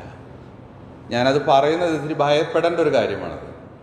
ഭയപ്പെടേണ്ട കാര്യമാണെന്ന് പറഞ്ഞതിൻ്റെ കാര്യം, ദൈവത്തിൻ്റെ സ്വരൂപം നമ്മിൽ വെളിപ്പെടുവോളം, തൻ്റെ പുത്രൻ്റെ സാദൃശ്യവും സ്വരൂപവും നമ്മിൽ വെളിപ്പെടുവോളം ഈ ഭൂമിയിൽ നിന്ന് വിട്ടുപോകാൻ നമ്മെ അനുവദിക്കില്ല. അതിന് കാരണം ദൈവം ലോകത്തോടു കൂടെ നാം ന്യായം വിധിക്കാതെ ഈ ഭൂമിയിൽ വെച്ച് തന്നെ ബാലശിക്ഷ കഴിക്കും എന്ന് കൊരിന്ത്യ ലേഖനത്തിൽ നമ്മൾ വായിക്കുന്നുണ്ട്. ഇവിടെ വെച്ച് അതൊക്കെ തീരും. കാരണം ലോകത്തോടു കൂടെ ഒരു ന്യായവിധി നമുക്കിനി ഇല്ല. നമ്മളെല്ലാ വാക്യങ്ങളും ചേർത്ത് വായിക്കണം, അപ്പോഴാണ് ഇത് മനസ്സിലാകുക. ഇവിടെ വെച്ച് തന്നെ ദൈവം തൻ്റെ വിശുദ്ധീകരണ പ്രക്രിയ നടത്തിയിരിക്കും. കാരണം നമുക്കിനി മറ്റൊരു വേദി അതിനു വേണ്ടി ഇല്ല. ഭൂമിയിൽ വെച്ച് ദൈവം അത് ചെയ്യും. അത് സംഭവിച്ച് തീരുവോളം മരണക്കിടക്ക അത് ദുഃഖത്തിൻ്റെ ഒരു കിടക്കയായിട്ട് നമുക്ക് തീരും. പക്ഷേ അവിടെ നമ്മൾ അനുഭവിക്കുന്ന വേദന എന്നുള്ളതല്ല എന്നെ ശരിക്കും അലസോരപ്പെടുത്തുന്ന വസ്തുത. എൻ്റെ കർത്താവിൻ്റെ വിശുദ്ധീകരണം ഞാൻ മുമ്പേ പ്രാപിച്ചിരുന്നെങ്കിൽ എനിക്ക് അവനിഷ്ടമുള്ള പോലെ അവന് പ്രസാദം വരുന്ന രീതിയിൽ സേവിക്കാമായിരുന്നു എന്ന നഷ്ടത്തിൻ്റെ ദുഃഖം കിടക്കയിലുണ്ടായിരിക്കും. ഞാൻ പറയുന്നത് മനസ്സിലായോ? എൻ്റെ ദൈവത്തെ ഞാൻ വിശുദ്ധിയോടെ സേവിച്ചിരുന്നെങ്കിൽ എനിക്ക് എത്ര നന്നായിരുന്നു എന്നുള്ള വലിയ കുറ്റബോധം, വലിയ നഷ്ടബോധം നമ്മെ ആ സമയത്ത് ഭരിക്കും. കാരണം നമ്മൾ കർത്താവിനോട് അനുരൂപരായി തീരുമ്പോൾ എനിക്ക് കർത്താവിനോട് വലിയ സ്നേഹം ഉണ്ടാകും. നിങ്ങൾക്ക് ആ അനുഭവം ഉണ്ടായിട്ടുണ്ടോ എന്ന് എനിക്കറിയില്ല. കർത്താവിനെ നിർമ്മലമായിട്ട് ആരാധിക്കുമ്പോൾ കണ്ണിൽ നിന്ന് കണ്ണുനീർ വരും. എൻ്റെ കർത്താവിനോടുള്ള എൻ്റെ സ്നേഹം പറഞ്ഞറിയിക്കാൻ വയ്യാത്തതായിരിക്കും. ആ രീതിയിലുള്ള സ്നേഹം എന്നിൽ ഉണ്ടാകുമ്പോൾ എൻ്റെ ഉള്ളിൽ വരുന്ന ഒരു കാര്യമുണ്ട്, ഞാൻ എന്ത് ഇതിന് പകരം കൊടുക്കും? പക്ഷേ മരണക്കിടക്കയിൽ കിടക്കുന്നവന് ഒന്നും കൊടുക്കാൻ ഇല്ല. എൻ്റെ പ്രിയ സഹോദരി സഹോദരന്മാരെ, ആയുസ്സുള്ളപ്പോൾ, ആരോഗ്യമുള്ളപ്പോൾ ദൈവത്തിൻ്റെ ഭക്തന്മാരായിട്ട് ജീവിക്കുക. അതെന്താ? എങ്കിൽ എൻ്റെ പൊന്നു യജമാനന് എന്നെ ഒരു പാത്രം പോലെ ഉപയോഗിക്കാൻ പറ്റും. എന്നെ അവൻ്റെ പർപ്പസിന് വേണ്ടി ഉപയോഗിക്കാൻ പറ്റും. എന്നിൽ കൂടെ അവൻ്റെ കാര്യപരിപാടികൾ നടത്താൻ പറ്റും. എന്നാൽ ഞാൻ വിശുദ്ധിയില്ലാതെ ജീവിച്ചാൽ എൻ്റെ കർത്താവിനെ എന്നെ ഉപയോഗിക്കുവാൻ പറ്റുകയില്ല. അതുകൊണ്ടാണ് തിമോത്തിയോസിനോട് പറയുന്നത് യൗവനമോഹങ്ങളെ വിട്ട് ഓടണം. എന്തിനാണ്? ഇവയൊക്കെ വിട്ടകന്ന് തന്നെ ശുദ്ധീകരിക്കുന്നവൻ യജമാനന് യോഗ്യമായ പാത്രമായിരിക്കും. നമ്മുടെ യജമാനൻ അഴുക്കുള്ള പാത്രത്തിൽ നിന്ന് ഒരിക്കലും കുടിക്കില്ല. അഴുക്കില്ലാത്ത പാത്രത്തിൽ നിന്ന് മാത്രമേ അവൻ കുടിക്കൂ. അതുകൊണ്ട് തന്നെ ശുദ്ധീകരിക്കണം. എല്ലാ യൗവനമോഹങ്ങളെയും വിട്ടോടണം. ലോകത്തിന്റെ മാലിന്യങ്ങളെ വിട്ടോടണം. അങ്ങനെ ദൈവത്തിന്റെ ഭക്തനായിട്ട് ഞാൻ തീരുമ്പോൾ എൻ്റെ കർത്താവിന് എന്നെ എടുത്ത് ഉപയോഗിക്കുന്നതിന് ഒരു പ്രയാസവുമില്ല. പിന്നെ നമ്മളുടെ മിനിസ്ട്രി സക്സസ്ഫുൾ ആകണമെങ്കിൽ ആദ്യമേ നമ്മളെ തന്നെ ഫിക്സ് ചെയ്യണം. നമ്മൾ ചെയ്യുന്ന എന്ത് ശുശ്രൂഷയും വിജയകരമായി തീരണമെങ്കിൽ ഞാൻ എന്നെ തന്നെ വിശുദ്ധീകരിക്കണം. കാരണം വിശുദ്ധീകരണം കൂടാതെ ആരും കർത്താവിനെ കാണുകയില്ല. മരണക്കിടക്കയിൽ വെച്ച് വിശുദ്ധീകരിക്കപ്പെടുമ്പോൾ നമുക്കുണ്ടാകുന്ന നഷ്ടബോധം വലിയതായിരിക്കും. കാരണം എൻ്റെ കർത്താവിന് ഒന്നും തിരിച്ചു കൊടുക്കാൻ എനിക്ക് ഇല്ലല്ലോ. അങ്ങനെ ഒരു ദുഃഖമുണ്ടാകാതിരിക്കാൻ ഇപ്പോൾ തന്നെ, ഇന്ന് തന്നെ ഒരു തീരുമാനത്തിലേക്ക് നമ്മൾ എത്തണം. ഇനിയുള്ള കാലം എൻ്റെ കർത്താവിന് വേണ്ടി. അങ്ങനെയാണല്ലോ നമ്മൾ വായിക്കുന്നത്, അല്ലേ? സുപ്രസാദ കാലത്ത് ഞാൻ വിളിച്ചപേക്ഷിക്കും, അല്ലേ? ഞാൻ കൃപ എന്ന വാക്കിൻ്റെ അർത്ഥത്തെക്കുറിച്ച് പറയുമ്പോൾ, കൃപ കാലഘട്ടം എന്ന് പറയുമ്പോൾ ഇപ്പോഴാകുന്നു സുപ്രസാദകാലം, ഇപ്പോഴാകുന്നു രക്ഷാദിവസം, ഇപ്പോഴാകുന്നു. ഇപ്പോൾ ഈ കാലം ശരിക്കും എടുത്ത് ഉപയോഗിക്കുക. നമ്മൾ നമ്മെ തന്നെ വിശുദ്ധീകരിച്ച് കർത്താവിന് കൊള്ളാവുന്നവരായിട്ട് ജീവിക്കാൻ, അവൻ്റെ ഭക്തന്മാരായിട്ട് ജീവിക്കുവാൻ തീരുമാനിക്കുക. നമുക്ക് അടുത്ത വാക്യത്തിലേക്ക് കിടക്കാം. 1 കൊരിന്ത്യർ 11:31 ഇങ്ങനെ വായിക്കുന്നു. 1 കൊരിന്ത്യർ 11:31. മനസ്സിലായല്ലോ? ഞാനത് മുമ്പേ പറഞ്ഞതാണ്. നാം നമ്മെ തന്നെ വിധിച്ചാൽ വിധിക്കപ്പെടുകയില്ല. ആരാൽ വിധിക്കപ്പെടുകയില്ല? നമ്മുടെ പിതാവിനാൽ വിധിക്കപ്പെടുകയില്ല. നാം നമ്മെ തന്നെ വിധിച്ചില്ലെങ്കിൽ ദൈവം നമ്മെ വിധിക്കും. അപ്പോഴാണ് നമുക്ക് ബാലശിക്ഷകൾ ലഭിക്കുന്നത്. ബാലശിക്ഷകൾ എവിടം വരെ പോകാമെന്നൊക്കെ അവിടെ എഴുതിയിട്ടുണ്ട്. എന്തൊക്കെയാണ്? ഇത് നിമിത്തം നിങ്ങളിൽ ചിലർ ബലഹീനരാണ്, രോഗികളാണ്, പലരും നിദ്രയും കൊള്ളുന്നു. മനസ്സിലായല്ലോ? നിദ്ര കൊള്ളുന്നത് വരെ ആ ബാലശിക്ഷയിൽ ഉൾപ്പെടാം. രോഗമുണ്ടാകാം, പലതരത്തിലുള്ളതായ ബലഹീനതകൾ സംഭവിക്കാം. അതൊന്നും നമുക്ക് ആവശ്യമില്ലല്ലോ. ഫിലിപ്പ് ലേഖനം 2:5-11 വരെയുള്ള ഭാഗം നമുക്ക് വായിക്കാം. ഈ ഭാഗം ഞാൻ വായിക്കാനുള്ള കാരണം എന്താണെന്ന് ചോദിച്ചാൽ, ഞാൻ നേരത്തെ പറഞ്ഞു, കർത്താവ് സകലത്തിനും അവകാശിയാണ്. താൻ മുഖാന്തരം സകലം സൃഷ്ടിക്കപ്പെട്ടു. എല്ലാം അവനായിട്ടാണ് സൃഷ്ടിക്കപ്പെട്ടിരിക്കുന്നത്. പക്ഷേ അത് താൻ പ്രാപിക്കേണ്ട ആവശ്യം ഉണ്ടായിരുന്നു. അതാണ് നാം ഇവിടെ വായിക്കുന്നത്. അവൻ ദൈവരൂപത്തിലിരിക്കെ ദൈവത്തോടുള്ള സമത്വം മുറുകെ പിടിച്ചു കൊള്ളണമെന്ന് വിചാരിക്കാതെ തന്നെ ഒഴിച്ചു. വേഷത്തിൽ മനുഷ്യനായി വിളങ്ങി തന്നെ താഴ്ത്തി, മരണത്തോളം, ക്രൂശിലെ മരണത്തോളം തന്നെ അനുസരണമുള്ളവനായി തീർന്നു. ശ്രദ്ധിക്കുക ആ പദം, അനുസരണം. അതുകൊണ്ട് ദൈവം എന്ത് ചെയ്യുന്ന? അതുകൊണ്ട് ദൈവവും അവനെ ഏറ്റവും ഉയർത്തി. അനുസരണമാണ് ഉയർച്ചയ്ക്ക് കാരണം. കർത്താവ് ഈ ഭൂമിയിൽ പൂർണ്ണമായി ദൈവത്തെ അനുസരിച്ചതുകൊണ്ട്, ദൈവത്തെ പ്രസാദിപ്പിച്ചതുകൊണ്ട് സകല നാമത്തിനും മേലായ നാമം തനിക്ക് നൽകി. അവന്റെ നാമത്തിങ്കൽ സ്വർലോകരുടെയും ഭൂലോകരുടെയും അധോലോകരുടെയും ഒക്കെ മുഴങ്കാൽ മടങ്ങും. യേശു ക്രിസ്തു കർത്താവ് എന്ന് പിതാവായ ദൈവത്തിന്റെ മഹത്വത്തിനായി ഏറ്റു പറയേണ്ടി വരും. ഇതൊക്കെ നേടിയത് എങ്ങനെയാണ്? അനുസരണത്തിലൂടെ. ഇത് നമ്മൾ പഠിക്കേണ്ട പാഠം. ക്രിസ്തീയ ജീവിതം എന്ന് പറഞ്ഞാൽ മഹത്വത്തിന്റെ ജീവിതമാണ്. പക്ഷെ ആ മഹത്വം നമ്മൾക്ക് ലഭിക്കുന്നത് അനുസരണത്തിലൂടെയാണ്. നമ്മുടെ ജീവിതത്തിൽ എവിടെയെങ്കിലും അനുസരണക്കേടുകൾ ഉണ്ടെങ്കിൽ അത് പരിഹരിക്കുവാനുള്ള സമയമാണിപ്പോൾ. അതിനായിട്ട് ദൈവം നമ്മെ ശക്തീകരിക്കട്ടെ. ഒരു വാക്യം കൂടെ വായിച്ച് നിർത്താം ഇന്നത്തെ ചിന്ത. ഫിലിപ്പിയർ 2:14-16 വരെ. അപ്പോസ്തലനായ പൗലോസ് പറയുകയാണ്, നിങ്ങൾ നന്നായി ജീവിക്കുന്നതുകൊണ്ട് എനിക്ക് പ്രശംസ ഉണ്ടാകും എന്ന് പറഞ്ഞാൽ, അതിൻ്റെ ആശയം, നമ്മളിൽ പലരും സഭയിൽ വിശ്വാസികളെ ബലപ്പെടുത്തുവാൻ എഴുന്നേൽക്കുന്നവരാണ്, അധ്വാനിക്കുന്നവരാണ്. ദൈവസന്നിധിയിൽ നിന്ന് പ്രശംസ കിട്ടുന്നത് എപ്പോഴാണെന്ന് അറിയാമോ? നമ്മൾ അധ്വാനിക്കുന്ന അധ്വാനത്തിന് തക്കവണ്ണം വിശ്വാസികൾ ജ്യോതിസുകളെ പോലെ പ്രകാശിക്കുമ്പോഴാണ്. അത് അധ്വാനിക്കുന്നവരുടെ ഉത്തരവാദിത്തം. എന്നാൽ അതിന് കീഴെയുള്ളവരുടെ ഉത്തരവാദിത്തം എന്താണെന്ന് അവിടെ നമ്മൾ വായിക്കുന്നുണ്ട്.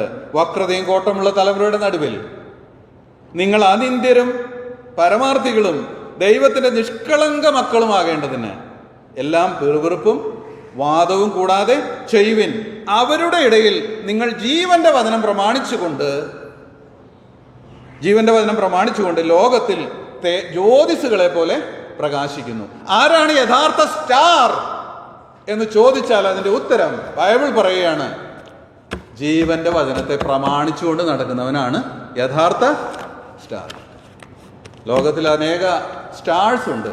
പക്ഷെ ദൈവത്തിന്റെ കണ്ണിലുള്ള സ്റ്റാർ ആരാണെന്ന് ചോദിച്ചാൽ അവനെ മാനിക്കുന്ന അവന്റെ ഭക്തനാണ് അവന്റെ സ്റ്റാർ. അവന് മഹത്വം ഉണ്ടാകും.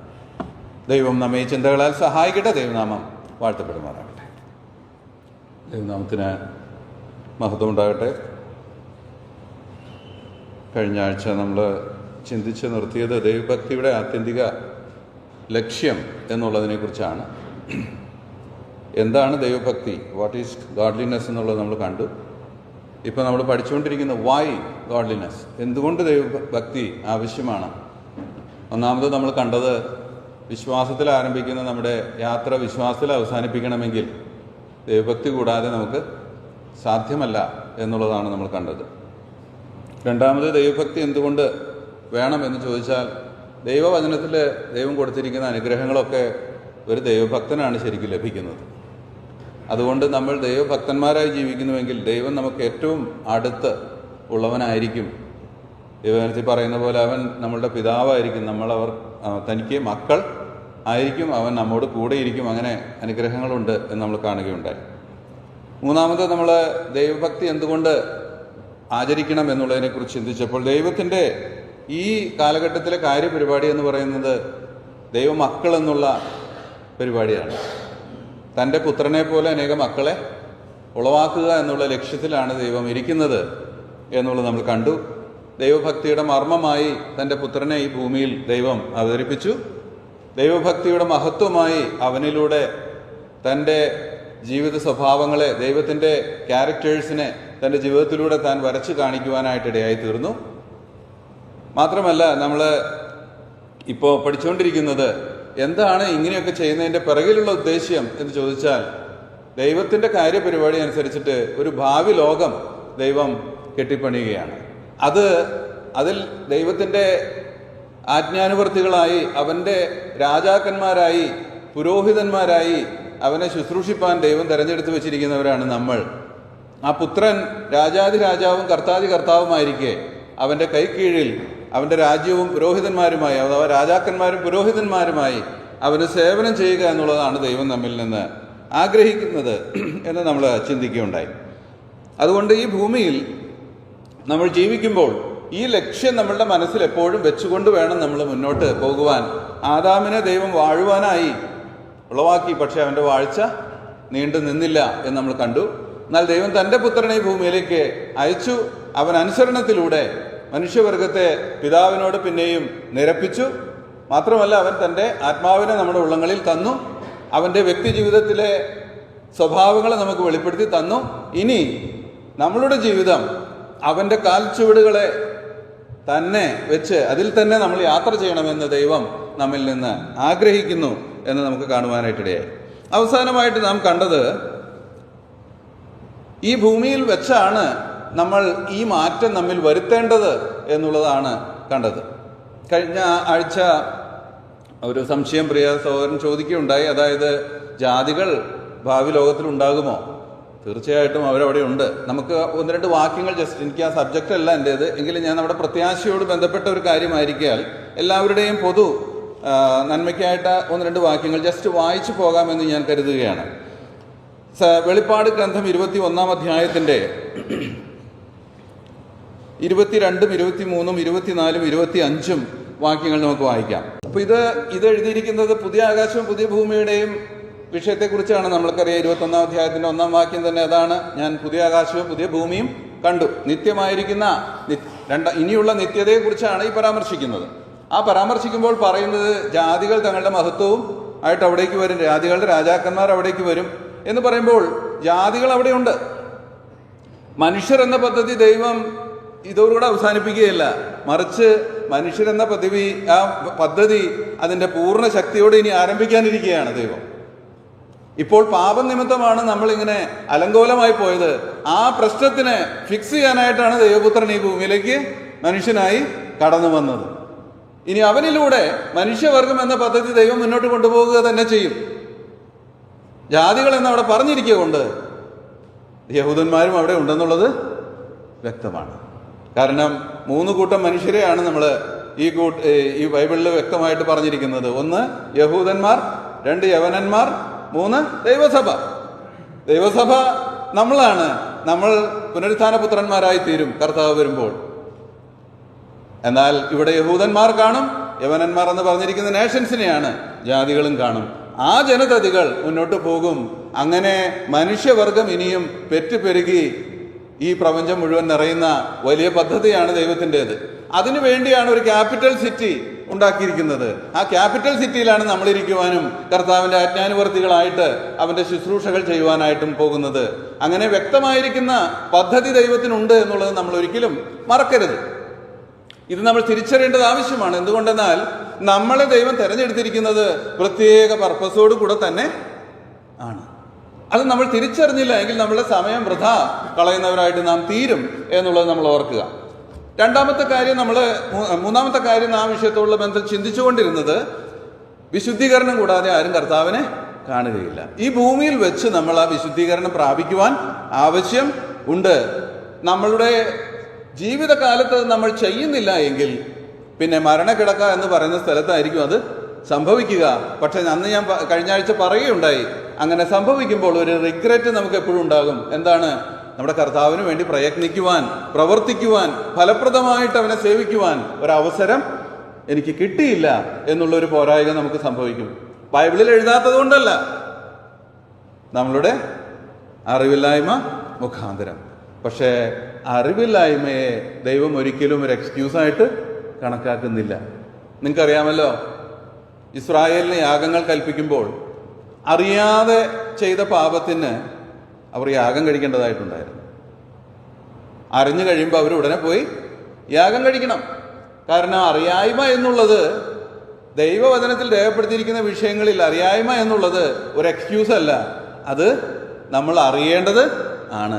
ദൈവവചനം പഠിക്കുകയും മനസ്സിലാക്കുകയും അതിനനുസരിച്ച് നമ്മുടെ ജീവിതങ്ങളെ ക്രമപ്പെടുത്തുകയും ചെയ്യേണ്ടത് ആവശ്യമാണ്. നമുക്ക് 1-2 വാക്യങ്ങളും കൂടി ഈ വിഷയത്തോടുള്ള ബന്ധത്തിൽ വായിച്ചിട്ട് ഈ വിഷയം വിടാമെന്ന് ഞാൻ കരുതുകയാണ്. 2 കൊരിന്ത്യർ 5:10 മതി. കഴിഞ്ഞ ആഴ്ച നമ്മൾ 2 ഫിലിപ്പി ലേഖനത്തിൽ നിന്നൊരു കാര്യം വായിക്കുകയുണ്ടായി. ഫിലിപ്പി ലേഖനം 2-ാം അധ്യായത്തിന്റെ 5-11 വരെയുള്ള വാക്യങ്ങളിൽ വായിച്ചപ്പോൾ കർത്താവ് എങ്ങനെ തന്റെ മഹത്വത്തിലേക്ക് കടന്നു, തന്റെ അവകാശത്തിലേക്ക് കടന്നു എന്നുള്ളത് നമ്മൾ ചിന്തിക്കുകയുണ്ടായി. കഷ്ടം സഹിച്ചിട്ട് മഹത്വത്തിലേക്ക് കർത്താവ് കടന്നു. ഈ കഷ്ടം സഹിക്കുന്നതിനോടുള്ള ബന്ധത്തിൽ പൂർണ്ണ അനുസരണമുള്ളവനായി അവൻ തീർന്നു. ആ അനുസരണമാണ് കർത്താവിന്റെ മഹത്വത്തിലേക്ക് പ്രവേശിക്കുവാനായിട്ടുള്ള തൻ്റെ കാരണമായിട്ട് തീർന്നത്. താൻ കഷ്ടം അനുഭവിച്ചില്ലായിരുന്നെങ്കിൽ, അനുസരണം പഠിച്ചില്ലായിരുന്നെങ്കിൽ ഈ അനുഗ്രഹങ്ങൾ തനിക്ക് ലഭിക്കുകയില്ല. എന്നാൽ താൻ പൂർണ്ണമായി അനുസരിച്ച് പിതാവിനെ പ്രസാദിപ്പിച്ച് അവൻ മഹത്വത്തിലേക്ക് കടന്നു. അതുകൊണ്ട് ദൈവവും അവനെ ഏറ്റവും ഉയർത്തി. സകല നാമത്തിനു മേലായ നാമം പുത്രന് നൽകി അവനെ ആദരിച്ചു. ഇനി സ്വർലോകരുടെയും ഭൂലോകരുടെയും അധോലോകരുടെയും ഒക്കെ മുഴങ്കാൽ മടങ്ങുകയും യേശു കർത്താവ് എന്ന് ദൈവത്തിന്റെ മഹത്വത്തിനായിട്ട് ഏറ്റു പറയുകയും ചെയ്യേണ്ടി വരും. അത് സുനിശ്ചിതമാണ്. അപ്പോൾ അതുകൊണ്ട് നമ്മളൊരു കാര്യം മനസ്സിലാക്കേണ്ടത്, ദൈവപുത്രന് പോലും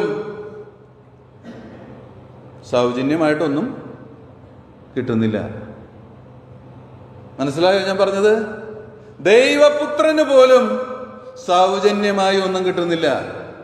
അവൻ നേടിയെടുക്കുക തന്നെ വേണം. നമ്മൾ ചിലപ്പോഴൊക്കെ മൂടന്മാരുടെ സ്വർഗത്തിലായിരിക്കാറ്. എന്ന് പറഞ്ഞാൽ ഇവിടെ ഇങ്ങനെ തട്ടിക്കളിച്ചൊക്കെ ഇങ്ങനെ നടന്നാൽ മതി, അവിടെ ചെല്ലുമ്പോൾ അതൊക്കെ ഇങ്ങനെ വലിയ വലിയ കെട്ട് കിട്ടുമെന്ന് വിചാരിച്ചാൽ പോകുന്നത്. ഞാൻ ഒരു കാര്യം പറയാം, അങ്ങനെ സംഭവിക്കുകയില്ല. അതിനാണ് ഞാൻ ഈ വാക്യം വായിച്ചത്. അവനവൻ ശരീരത്തിലിരിക്കുമ്പോൾ ചെയ്തത് നല്ലതാകിലും തീയതാകിലും അതിന് തക്കവണ്ണം പ്രാപിക്കേണ്ടതിന് പ്രപ്പോർഷനേറ്റ് ആയിട്ട് തന്നെയേ കിട്ടുള്ളൂ. ഇക്കാര്യത്തിൽ ഒരു എക്സ്ക്യൂസും ദൈവം ചെയ്യുകയില്ല. നമ്മുടെ അറിവില്ലായ്മ മാത്രമാണ്. അതിനൊരു ഗ്രാൻഡും കിട്ടാൻ പോകുന്നില്ല. അറിവില്ലായ്മയാണ്. നമ്മളുടെ ജീവിതത്തെ ദൈവം ആഗ്രഹിക്കുന്ന അളവിലേക്ക് എലിവേറ്റ് ചെയ്യേണ്ടത്, ഉയർത്തേണ്ടത് നമ്മളുടെ ഉത്തരവാദിത്തമാണ്. ദൈവം അതിനാവശ്യമായ സകലവും നമുക്ക് ചെയ്തു തന്നു. പിതാവുമായിട്ട് നമ്മെ നിരപ്പിച്ചു, തൻ്റെ പുത്രന്റെ ആത്മാവിനെ തന്നു, ദൈവവചനം നമുക്ക് പാതയ്ക്ക് പ്രകാശമായിട്ട് തന്നു, എല്ലാം തന്നു കഴിഞ്ഞു. ഇനി അത് എക്സർസൈസ് ചെയ്യേണ്ടത് നമ്മളുടെ ഉത്തരവാദിത്തമാണ്. നമ്മളെക്കാര്യത്തിൽ വീഴ്ച വരുത്തിയിട്ട് ദൈവസന്നിധിയിലേക്ക് നോക്കിയിരുന്നാലൊന്നും കാര്യം നടക്കുകയില്ല. പ്രിയമുള്ളവരെ, ദൈവമക്കൾ ഈ ദൗത്യം ഏറ്റെടുക്കണം. എങ്ങനെ? ദൈവത്തെ പോലെ പുത്രനെ പോലെ ആയിത്തീരാൻ നമ്മൾ മനഃപൂർവമായി ശ്രമിക്കണം. ദൈവപുത്രനെ പോലെ നാം ആയിത്തീരാനായിട്ട് നമ്മൾ ശ്രമിക്കുമ്പോൾ ദൈവം കൂടുതൽ കൃപകളെ നമ്മുടെ മേൽ പകരും. തൻ്റെ പുത്രനെ ഉയർത്തുക എന്നുള്ളതാണ് പിതാവിൻ്റെ ലക്ഷ്യം. പിതാവാണ് അത് ഒന്നാമത് ചെയ്തത്. സകല നാമത്തിനും മേലായ നാമത്തിൽ അവനെ ആക്കി വെച്ചിരിക്കുക. ഇനി മനുഷ്യർ അവനെ എലിവേറ്റ് ചെയ്യണം. അതാണ് ദൈവത്തിൻ്റെ ലക്ഷ്യം. നിങ്ങൾക്കറിയാമോ, പഴയ നിയമത്തിൽ യഹോവ എന്ന നാമത്തിലാണ് ദൈവം അറിയപ്പെട്ടിരുന്നത്. എന്നാൽ പുതിയ നിയമത്തിലേക്ക് വരുമ്പോൾ ഏത് നാമമാണ് ദൈവം കൊടുത്തിരിക്കുന്നത്? ആകാശത്തിന്റെ കീഴിൽ മനുഷ്യരുടെ നൽകപ്പെട്ട വേറൊരു നാമമില്ല. ആരുടെ നാമ? യേശുവിന്റെ നാമമാണ്. അതെന്താ ഇത് രണ്ടും തമ്മിലുള്ള വ്യത്യാസം? പിതാവ് യഹോവ എന്ന പേരിൽ തന്നെ വെളിപ്പെടുത്തിയെങ്കിൽ പുതിയ നിയമത്തിലേക്ക് വരുമ്പോൾ യേശു എന്ന നാമത്തിലാണ് മഹത്വം ഇരിക്കുന്നത്. അതായത് പുത്രനെ പിതാവ് മഹത്വപ്പെടുത്തി. പറയുന്നതിന്റെ ആശയം മനസ്സിലായോ? ഇന്ന് യേശുവിന്റെ നാമത്തിലാണ് എല്ലാം നടക്കുന്നത്. യേശുവിന്റെ നാമത്തിലാണ് അത്ഭുതങ്ങൾ നടക്കുന്നത്, അടയാളങ്ങൾ നടക്കുന്നത്, വീര്യപ്രവൃത്തികൾ നടക്കുന്നത്, പ്രാർത്ഥനയ്ക്ക് ഉത്തരം നൽകുന്നത്, ഭക്തിയോടെ ജീവിക്കാൻ നമ്മെ സഹായിക്കുന്നത്. ഇതൊക്കെ യേശുവിന്റെ നാമത്തിലാണ്. എന്താണ് അതിന്റെ പ്രത്യേകത? പിതാവ് അവനെ ഉയർത്തി വച്ചിരിക്കുകയാണ്. നമ്മളും നമ്മുടെ ജീവിതങ്ങൾ കൊണ്ട് ഈ യേശുവിന്റെ നാമത്തെ ഉയർത്താൻ കടപ്പെട്ടവരാണ്. നമ്മളത് ചെയ്യേണ്ടതാണ്. നമ്മുടെ കർത്താവിന് യോഗ്യമല്ലാത്ത ഒരു കാര്യവും നമ്മൾ ചെയ്യരുത്. കാരണം ശരീരത്തിലിരിക്കുമ്പോൾ ചെയ്തത് വിലയിരുത്തുന്ന നാളിൽ അതിനെക്കുറിച്ച് പറഞ്ഞിരിക്കുന്നത് തീ കൊണ്ട് വിലയിരുത്തുമെന്ന, തീ കൊണ്ട് കൃത്യം നല്ല ആറ്റിറ്റ്യൂഡോടുകൂടെ ശരിയായ ദൈവത്തോടുള്ള മനോബോധം നിമിത്തം ചെയ്യുന്ന പ്രവൃത്തികൾ മാത്രമേ നിലനിൽക്കുകയുള്ളൂ. അങ്ങനെയെങ്കിൽ നമ്മൾ എത്രമാത്രം ഉള്ളിൽ മാറ്റം വരേണ്ടതായിട്ട് ഉണ്ട്. എൻ്റെ ഉള്ളം ശരിയല്ലെങ്കിൽ ഞാൻ ഈ ചെയ്യുന്ന പ്രവൃത്തികളൊക്കെ വേസ്റ്റാണ്. നമ്മുടെ ഉള്ളത്തെ എങ്ങനെയാണ് നമുക്ക് മാറ്റിയെടുക്കാൻ കഴിയുക? ദൈവഭക്തി കൊണ്ട് മാത്രമേ അത് മാറുകയുള്ളൂ. മറ്റെല്ലാം പുറത്ത് കാണിക്കുന്നതൊക്കെ വെറും പ്രഹസനങ്ങളാണെന്ന് ദൈവം വെളിപ്പെടുത്തുന്ന നാളിൽ വെളിപ്പെട്ട് വരും. അന്ന് അനേകരുടെ പ്രയത്നങ്ങൾ കത്തി ചാമ്പലായി പോകും. എൻ്റെ ദൈവമക്കളെ, പേടിക്കണം. നമ്മൾ ശരിക്കും പേടിക്കണം. കാരണം ഒരായുസ് മുഴുവൻ പല രീതിയിൽ നമ്മൾ അധ്വാനിച്ചിട്ട് ഫലമില്ലാതെ പോയാൽ എന്ത് കാര്യം? അതുകൊണ്ട് നമ്മളുടെ പ്രവൃത്തികൾ നാം ആരംഭിക്കുന്നതിന് മുമ്പ് നമ്മുടെ ഹൃദയത്തെ ദൈവസന്നിധിയിൽ നിരപ്പിക്കുന്നത് ഏറെ ഉചിതമായിരിക്കും. റോമർ 8:17 നമുക്ക് വായിക്കാം. ഈ വാക്യത്തിന്റെ ആദ്യ ഭാഗം നമ്മൾ നന്നായിട്ട് അറിയുന്നതാ. ഏതാ? നമ്മൾ മക്കളെങ്കിലോ അവകാശികളാണ്, ക്രിസ്തുവിന്, ദൈവത്തിന്റെ അവകാശികളും ക്രിസ്തുവിന് കൂട്ടവകാശികളുമാണ്. അത് സത്യമാണ്. പക്ഷേ അതിനുശേഷം ഒരു വാക്യം എഴുതിയിട്ടുണ്ട്, അതും കൂടെ നമ്മളൊന്ന് വായിക്കണം. അതെന്താണ്? നാം അവനോട് കൂടെ തേജസ്കരിക്കപ്പെടേണ്ടതിന് അവനോട് കൂടെ കഷ്ടമനുഭവിച്ചാലത്രേ. കഷ്ടത്തിൽ കൂടെ തന്നെ മഹത്വത്തിൽ പോവുകയുള്ളെന്ന് ഇവിടെയും കൃത്യമായിട്ട് പറഞ്ഞിരിക്കുകയാണ്. കാരണം കർത്താവായ യേശു ക്രിസ്തു കഷ്ടം സഹിച്ചിട്ട് മഹത്വത്തിലേക്ക് കടന്നവനാണ്. നമ്മൾ ഭക്തിയോടെ ജീവിക്കുമ്പോൾ, അങ്ങനെ തന്നെയാണ് ബൈബിളിൽ പറഞ്ഞിരിക്കുന്നത്, ഭക്തിയോടെ ജീവിക്കാൻ ഇച്ഛിക്കുന്ന ഏവർക്കും കഷ്ടമുണ്ടാകും. കാരണം നമ്മൾ പലപ്പോഴും പലയിടത്ത് അക്സെപ്റ്റബിൾ ആയിരിക്കുകയില്ല. കോംപ്രമൈസ് ചെയ്യുന്നവനായിരിക്കും ആക്സെപ്റ്റബിൾ. കുഞ്ഞുങ്ങൾ പ്രത്യേകിച്ച് നോർക്കുക. നിങ്ങൾ കോളേജിൽ പഠിക്കുകയോ സ്കൂളിൽ പഠിക്കുകയൊക്കെ ചെയ്യുമ്പോൾ നിങ്ങളുടെ കൂട്ടുകാർ അതും ഇതൊക്കെ സെലിബ്രേറ്റ് ചെയ്യും. എനിക്കത് പാടില്ല എന്ന് പറയുമ്പോൾ നിങ്ങൾ ഒറ്റപ്പെട്ടവരായി തീരും. പക്ഷെ അതാണ് കഷ്ടം. ആ കഷ്ടത്തിൽ നിങ്ങൾ പങ്കാളികളായി തീരുമ്പോൾ അത് നിങ്ങളുടെ മഹത്വത്തിനായിട്ട് തീരും. അതുപോലെ ജോലി സ്ഥലത്ത് ചില ജോലികളൊക്കെ നമുക്ക് ചിലപ്പോൾ വേണ്ടാന്ന് തന്നെ വെക്കേണ്ടി വരും. നമുക്ക് ചെയ്യാൻ പാടില്ലാത്ത പലതും ചെയ്യുവാനായി പ്രേരണകൾ വരുമ്പോൾ പറ്റില്ല എന്ന് പറയണമെങ്കിൽ ഒരു ഭക്തന് മാത്രമേ അത് സാധിക്കുകയുള്ളൂ, അല്ലാത്തവൻ കോംപ്രമൈസിയോടെ. പക്ഷെ നമ്മുടെ പ്രയത്നങ്ങൾ വൃഥാവായി പോകാനായിട്ട് ഇടയാകും. പ്രിയമുള്ളവരെ, നമ്മൾ സൂക്ഷിക്കേണ്ടത് ആവശ്യമാണ്. അവനോടുകൂടെ കഷ്ടം അനുഭവിച്ചാൽ മാത്രമേ അവനോടുകൂടെ തേജസ് പങ്കിടാൻ ഇടയാകുകയുള്ളൂ. മക്കളാണ്, കൂട്ടവകാശികളാണ്, അതൊക്കെ ശരിയാ. പക്ഷെ അത് നമ്മൾ കരസ്ഥം ആക്കണം, നമ്മളുടെ കരത്തിലേക്ക് കൊണ്ടുവരണം, നമ്മൾ നേടിയെടുക്കണം. മോശെ മരിച്ച യോശുവയുടെ കാലഘട്ടത്തിൽ യോശുവ കുറച്ച് യുദ്ധങ്ങളൊക്കെ നടത്തി. അത് കഴിഞ്ഞിട്ട് ഇസ്രായേൽ മക്കൾക്ക് എല്ലാം വിഭാഗിച്ചു കൊടുക്കണം നേരായപ്പോൾ ഇവർ അനക്കൊന്നുമില്ല, അങ്ങനെ ഇരിപ്പാ. അവരങ്ങനെ വെറുതെ ഇരിപ്പാ. അപ്പോൾ യോശുവ പറയുന്നുണ്ട്, നിങ്ങൾ എന്തെങ്ങനെ വെറുതെ ഇരിക്കുന്നത്? പോയി സ്ഥലം കണ്ടുപിടിച്ച് നിങ്ങളുടെ അവകാശത്തിന് വേണ്ടിയിട്ടുള്ളത് ചെയ്യാൻ പറഞ്ഞു. വിചാരിച്ചിട്ട് ഇങ്ങനെ എല്ലാം സ്പൂൺ ഫീഡ് ചെയ്ത് കിട്ടുമെന്നാണ്. അവകാശം പ്രാപിക്കുക. ദൈവമക്കൾ ഇങ്ങനെ തന്നെയാ ഇപ്പൊ ഇരിക്കുന്നത്. ഒക്കെ സ്പൂൺ ഫീഡ് കിട്ടുമെന്നും പറഞ്ഞായിരിക്കുന്നത്. എന്റെ പ്രിയമുള്ളവരെ, ഒരു സ്പൂൺ ഫീഡും കിട്ടില്ല. അവകാശമാക്കുക. അങ്ങനെ ബൈബിളിൽ പറഞ്ഞിരിക്കുന്നത്. അവകാശമാക്കുക. അത് അവകാശമാക്കണമെങ്കിൽ ആദ്യമേ നമ്മളുടെ വ്യക്തി ജീവിതങ്ങളെ നാം മാറ്റി ദൈവത്തിന്റെ പ്രസാദമുള്ള വിശുദ്ധ പാത്രങ്ങളാക്കി നമ്മെ തീർക്കണം. എങ്കിൽ ദൈവം നമ്മെ എടുത്ത് ഉപയോഗിക്കുവാൻ ശരിയായിട്ട് തുടങ്ങും. നമ്മുടെ പ്രവൃത്തികളൊക്കെയും ദൈവസന്നിധിയിൽ പ്രതിഫലമുള്ളതായിരിക്കും. അങ്ങനെയൊക്കെ പറയുമ്പോൾ അതെന്ത് ഈ പറഞ്ഞതിൻ്റെ അർത്ഥം എന്ന് ചോദിക്കും. ഞാൻ ഒന്ന് എക്സ്പ്ലെയിൻ ചെയ്ത് തരാം. നമ്മൾ ചെയ്യുന്ന എല്ലാ പ്രവൃത്തികളും ദൈവത്തിന് ഒരു ആരാധന കഴിക്കുന്നത് പോലെ ആണ് നമ്മുടെ എല്ലാ സേവനങ്ങളും. സഹോദരിമാരിപ്പോൾ ഭവനത്തിൽ വരുന്ന ഒരു സഹോദരനോ സഹോദരിയോ ഒരു കുടുംബമോ ആരെങ്കിലും ഒന്ന് ട്രീറ്റ് ചെയ്യാൻ വേണ്ടി അവരെ ഒന്ന് ഭക്ഷണം ഒരുക്കാനായിട്ടുള്ള ഒരു പ്രക്രിയ നിങ്ങൾ ഏർപ്പെടുകയാണ്. അതൊരു ആരാധനാ മനോഭാവത്തോടുകൂടെ ചെയ്താൽ, കർത്താവേ, പ്രാർത്ഥിച്ചിട്ട് ആരംഭിക്കുക, കർത്താവേ ഇത് നിനക്ക് വേണ്ടി എന്നെ മികച്ച രീതിയിൽ ചെയ്യാൻ സഹായിക്കണമേ എന്ന് പ്രാർത്ഥിച്ചിട്ട് അതിലെ ഓരോ കാര്യങ്ങളും ദൈവത്തിന് അർപ്പിക്കുന്ന ഒരു ആരാധന പോലെ, ഒരു സേവനം പോലെ നിങ്ങളത് ചെയ്യുമ്പോൾ ആ ആരാധനയെ ദൈവം സ്വീകരിക്കുന്നു. നിങ്ങൾക്ക് പ്രതിഫലവും കിട്ടും. മറിച്ച് വെറുപ്പോടെ ചെയ്താലോ ഒന്നും കിട്ടില്ല. വന്നവർ ശാപ്പടടിച്ച് പോവുകയും ചെയ്യും, നിങ്ങൾക്കൊരു പ്രതിഫലവും കിട്ടില്ല. നമ്മളുടെ എല്ലാ പ്രവൃത്തികളും അങ്ങനെ തന്നെയാണ്. സഭായോഗത്തിന് നാം കടന്നു വരുമ്പോൾ ഒരുക്കമുള്ള ഹൃദയത്തോടെ കൂടെ കടന്നു വന്ന് കർത്താവിന് ആരാധന അർപ്പിക്കണം. അതായിരിക്കണം നമ്മുടെ മൈൻഡ്. കർത്താവുമായിട്ടുള്ള നമ്മുടെ ബന്ധം ശരിയാണെങ്കിൽ ആരെയും ഒരു ശുശ്രൂഷയ്ക്ക് നിർബന്ധിക്കേണ്ട ആവശ്യമൊന്നും ഇല്ല.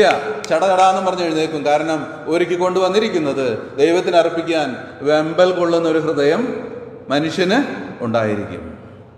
അടിസ്ഥാന പ്രശ്നം നമ്മളുടേത് എന്താണെന്ന് ചോദിച്ചാൽ ഭക്തി അകത്തില്ല, ദൈവത്തോടുള്ള ഭയം നമുക്കില്ല. അതാണ് അടിസ്ഥാന പ്രശ്നം. ആ പ്രശ്നമാണ് നാം പരിഹരിക്കേണ്ടത്. അത് പരിഹരിച്ചില്ല എങ്കിൽ ദൈവസന്നിധിയിൽ നിൽക്കുന്ന നാളിൽ നമ്മൾ അവകാശങ്ങൾ ധാരാളമായി പ്രാപിക്കുകയില്ല. അപ്പോസ്തലനായ പത്രോസ് ഇങ്ങനെ പറയുന്നുണ്ട്, നിങ്ങളുടെ വിശ്വാസത്തോട് വീര്യത്തോട് അങ്ങനെയെല്ലാം പറഞ്ഞു കഴിഞ്ഞിട്ട് അവസാനം അത് എഴുതി അവസാനിപ്പിക്കുന്നത് ഇങ്ങനെയാണ്: ഇങ്ങനെ ഇല്ലാത്തവൻ ക്രിസ്തു ദൃഷ്ടിയുള്ളവനാണ്, കുരുടനാണ്. എന്നാൽ ഇത് നിങ്ങൾക്കുണ്ടായി വർദ്ധിക്കുന്നുവെങ്കിൽ അവന്റെ രാജ്യത്തിലേക്കുള്ള പ്രവേശനം ധാരാളമായി പ്രാപിക്കും. അങ്ങനെ അവിടെ എഴുതിയിരിക്കുന്നത്, ധാരാളമായി പ്രാപിക്കും. എന്താ ഈ ധാരാളമായി പ്രാപിക്കുന്നത് എന്ന് പറഞ്ഞാൽ നമ്മളുടെ അവകാശങ്ങൾ നമുക്ക് സമൃദ്ധിയായി ലഭിക്കും. ധാരാളം ശുശ്രൂഷകൾ നമുക്ക് അവിടെ ലഭിക്കും, ധാരാളം അവകാശങ്ങൾ നമുക്ക് അവിടെ ലഭിക്കും, ധാരാളം സേവനത്തിനുള്ള സാധ്യതകൾ ലഭിക്കും.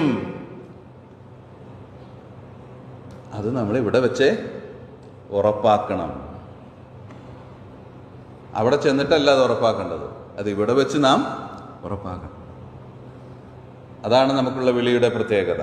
റോമർ 8:17 നമ്മൾ വായിച്ചു. ദാനിയേൽ 12:3 ബുദ്ധിമാന്മാർ ആകാശമണ്ഡലത്തിലെ പ്രഭ പോലെയും പലരെയും നീതിയിലേക്ക് തിരിക്കുന്നവർ നക്ഷത്രങ്ങളെ പോലെയും എന്നും എന്നേക്കും പ്രകാശിക്കും. നമുക്ക് തരുവാനുള്ള തേജസ്സിന്റെ ഒരു ചിത്രമാണ് നമ്മളിവിടെ കാണുന്നത്. ബുദ്ധിമാന്മാർ ആരാണ്? ബുദ്ധിമാന്മാർ ഈ ലോകത്തിൽ ജീവിച്ചിരിക്കുന്ന കാലം തൻ്റെ കർത്താവിനെ പൂർണ്ണ ഹൃദയത്തോടെ സേവിക്കുന്നവർ ആണ്. നമ്മൾ നമ്മുടെ ജീവിതത്തെ കർത്താവിനോട് അനുരൂപമാക്കി തീർക്കുമ്പോൾ നമ്മൾ ബുദ്ധിയുള്ള മക്കളായിരിക്കും. പലരെയും നീതിയിലേക്ക് തിരിക്കുന്നവർ, കർത്താവിൻ്റെ സന്നിധിയിലേക്ക് അനേകരെ സത്യത്തിലേക്ക് കൂട്ടിച്ചേർക്കുന്ന, സുവിശേഷം പറയുന്നത് മാത്രമല്ല ഇതിൻ്റെ അർത്ഥം, സത്യത്തിൽ നടക്കുവാൻ മനുഷ്യരെ എഡ്യൂക്കേറ്റ് ചെയ്യുന്ന, ശക്തീകരിക്കുന്ന അവർ അവിടെ നക്ഷത്രങ്ങളെ പോലെ ശോഭിക്കും. എത്ര കാലം? എന്നും എന്നേക്കും. ആ വാക്ക് ശ്രദ്ധിക്കണം, എന്നും എന്നേക്കും. ഇവിടെ വെച്ച് നാം ചെയ്യുന്ന പ്രവൃത്തികൾക്ക് അനുസരിച്ചിട്ടാണ് അവിടെ തേജസ്സൊക്കെ ദൈവം നൽകാൻ പോകുന്നത്. അതുകൊണ്ട് നമ്മൾ വളരെ സൂക്ഷ്മതയുള്ളവരായി നമ്മുടെ ക്രിസ്തീയ ജീവിതം നയിക്കേണ്ടത് ആവശ്യമാണ്. വെളിപ്പാട് 21:7 ജയിക്കുന്നവന് ഇത് അവകാശമായി ലഭിക്കും. ജയിക്കണം.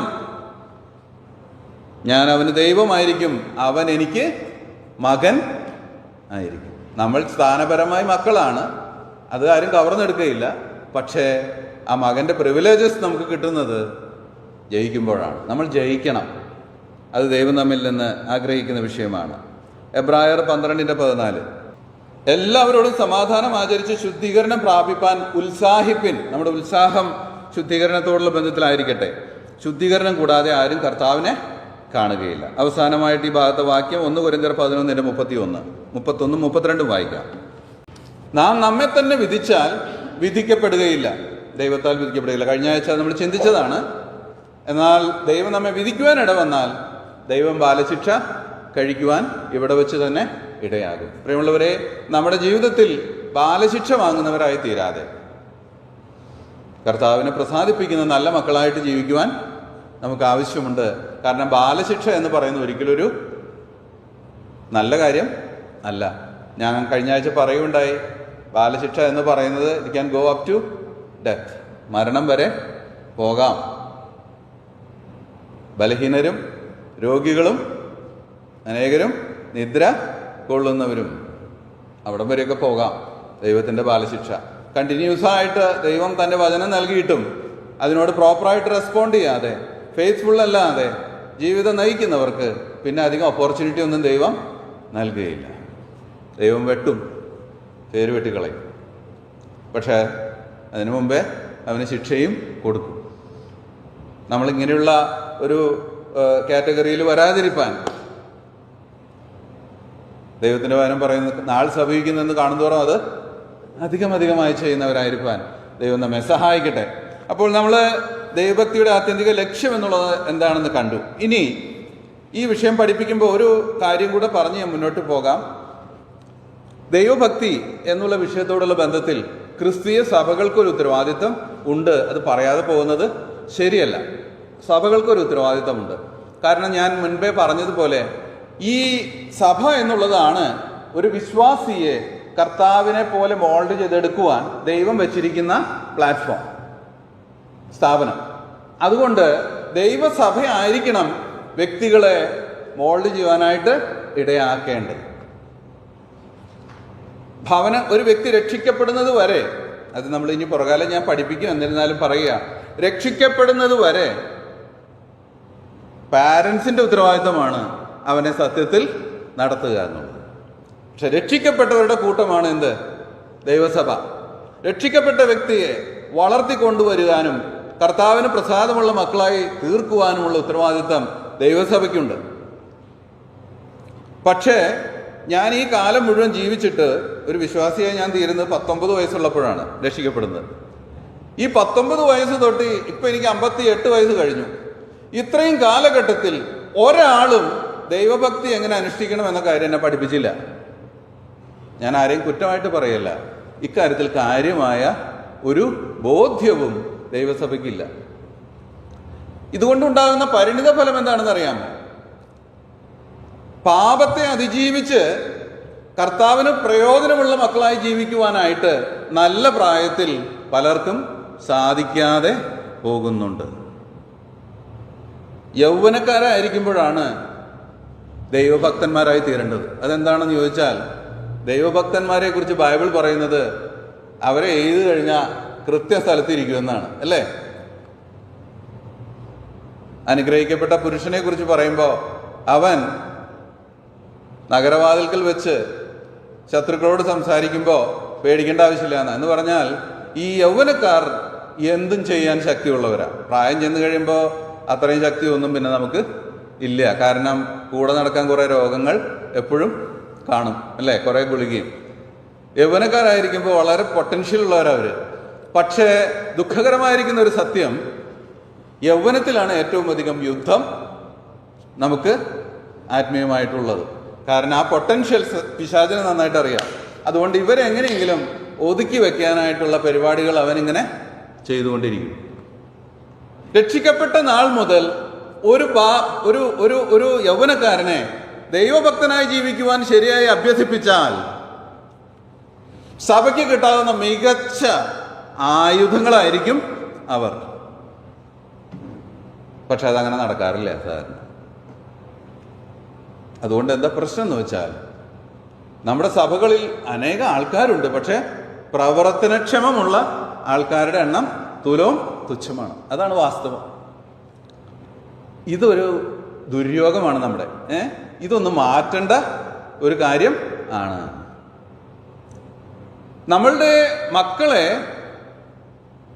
അവരെങ്ങനെ ജീവിക്കണമെന്ന് അവരെ ആ രീതിയിൽ പഠിപ്പിച്ച് സത്യത്തിന്റെ പാതയിൽ അവർ നടക്കുന്നതെന്ന് ഉറപ്പുവരുത്തുവാൻ, ഭക്തന്മാരായി ജീവിക്കുന്നതെന്ന് ഉറപ്പുവരുത്തുവാൻ സഭയ്ക്ക് ധാരാളം ഉത്തരവാദിത്തം ഉണ്ട് എന്നുള്ളത് നമ്മൾ ഒരിക്കലും മറക്കരുത്. ഇതില്ലാതെ പോകുന്നതുകൊണ്ട് എന്താ സംഭവിക്കുന്നതെന്ന് ചോദിച്ചാൽ, ദൈവഭക്തി അല്ലെങ്കിൽ ആത്മീയത്വം എന്ന് വ്യാജമായി പേർ പറയുന്ന പല വൈകാരികമായിരിക്കുന്ന കാര്യങ്ങളിലേക്ക് ഇവർ ചെന്ന് വീഴുകയാണ്. ഒന്നാമത്തെ കൂട്ടർ ഞാൻ പറയുന്നത് മനസ്സിലായല്ലോ. ഭയങ്കര പാട്ട്, ഭയങ്കര ബഹളം, വർഷിപ്പ്. ഈ അമേരിക്കയിലെ ഏറ്റവും വലിയ വർഷിപ്പ് സെന്റേഴ്സ് എന്ന് പറയുന്ന പല ചർച്ചസും ഫ്ലോപ്പാണെന്നുള്ളതാണ് അവിടെ ഉള്ളവർ തന്നെ പറയുന്നത്. ഈ ചാട്ടം തുള്ളലും അല്ലാതെ അതിനകത്ത് അവരെ ലീഡ് ചെയ്യുന്നവർക്ക് യാതൊരു നിങ്ങൾക്കറിയാമല്ലോ, ഹിൽ സോങ് എന്നൊക്കെ പറയുന്ന പാട്ട് സംഘമൊക്കെ പ്രവർത്തിക്കുന്ന കാലിഫോർണിയയിലെ വലിയ ചർച്ചസ് ഒക്കെ മെഗാ ചർച്ചസ് ആണ്. നിസ്സാരക്കാരൊന്നുമല്ല, അവിടെ എണ്ണം ഭയങ്കരമാണ്. പക്ഷേ ഭയങ്കര കറപ്ഷനും അനീതിയുമുള്ള ഇടങ്ങളാണ് അതൊക്കെ. ഇതിന്റെ അർത്ഥം എന്താണ്? പുറത്തുനിന്ന് നോക്കുന്നവന് കാണുമ്പോൾ ഇതൊക്കെ വലിയ ആത്മീകത ആണ്, പക്ഷെ അകത്തൊന്നും ഇല്ല. യൗവനക്കാർ തെറ്റിപ്പോകുന്നതിനെ കുറിച്ച് ഞാൻ പറയുന്നത്. അവർക്ക് വേണ്ട സാറ്റിസ്ഫാക്ഷൻ അവരുടെ ജീവിതത്തിൽ ലഭിക്കുന്നില്ല. സാറ്റിസ്ഫാക്ഷൻ എന്ന് ഞാൻ പറയുമ്പോൾ ഭൗതികമായ സാറ്റിസ്ഫാക്ഷനെ കുറിച്ചല്ല ഞാൻ അർത്ഥമാക്കുന്നത്. എൻ്റെ കർത്താവുമായിട്ട് എനിക്ക് ശരിയായ ബന്ധമുണ്ടെങ്കിൽ എൻ്റെ ഉള്ളിലെ മനുഷ്യൻ എപ്പോഴും ആനന്ദിച്ചുകൊണ്ടേ ഇരിക്കും. എന്താണ്?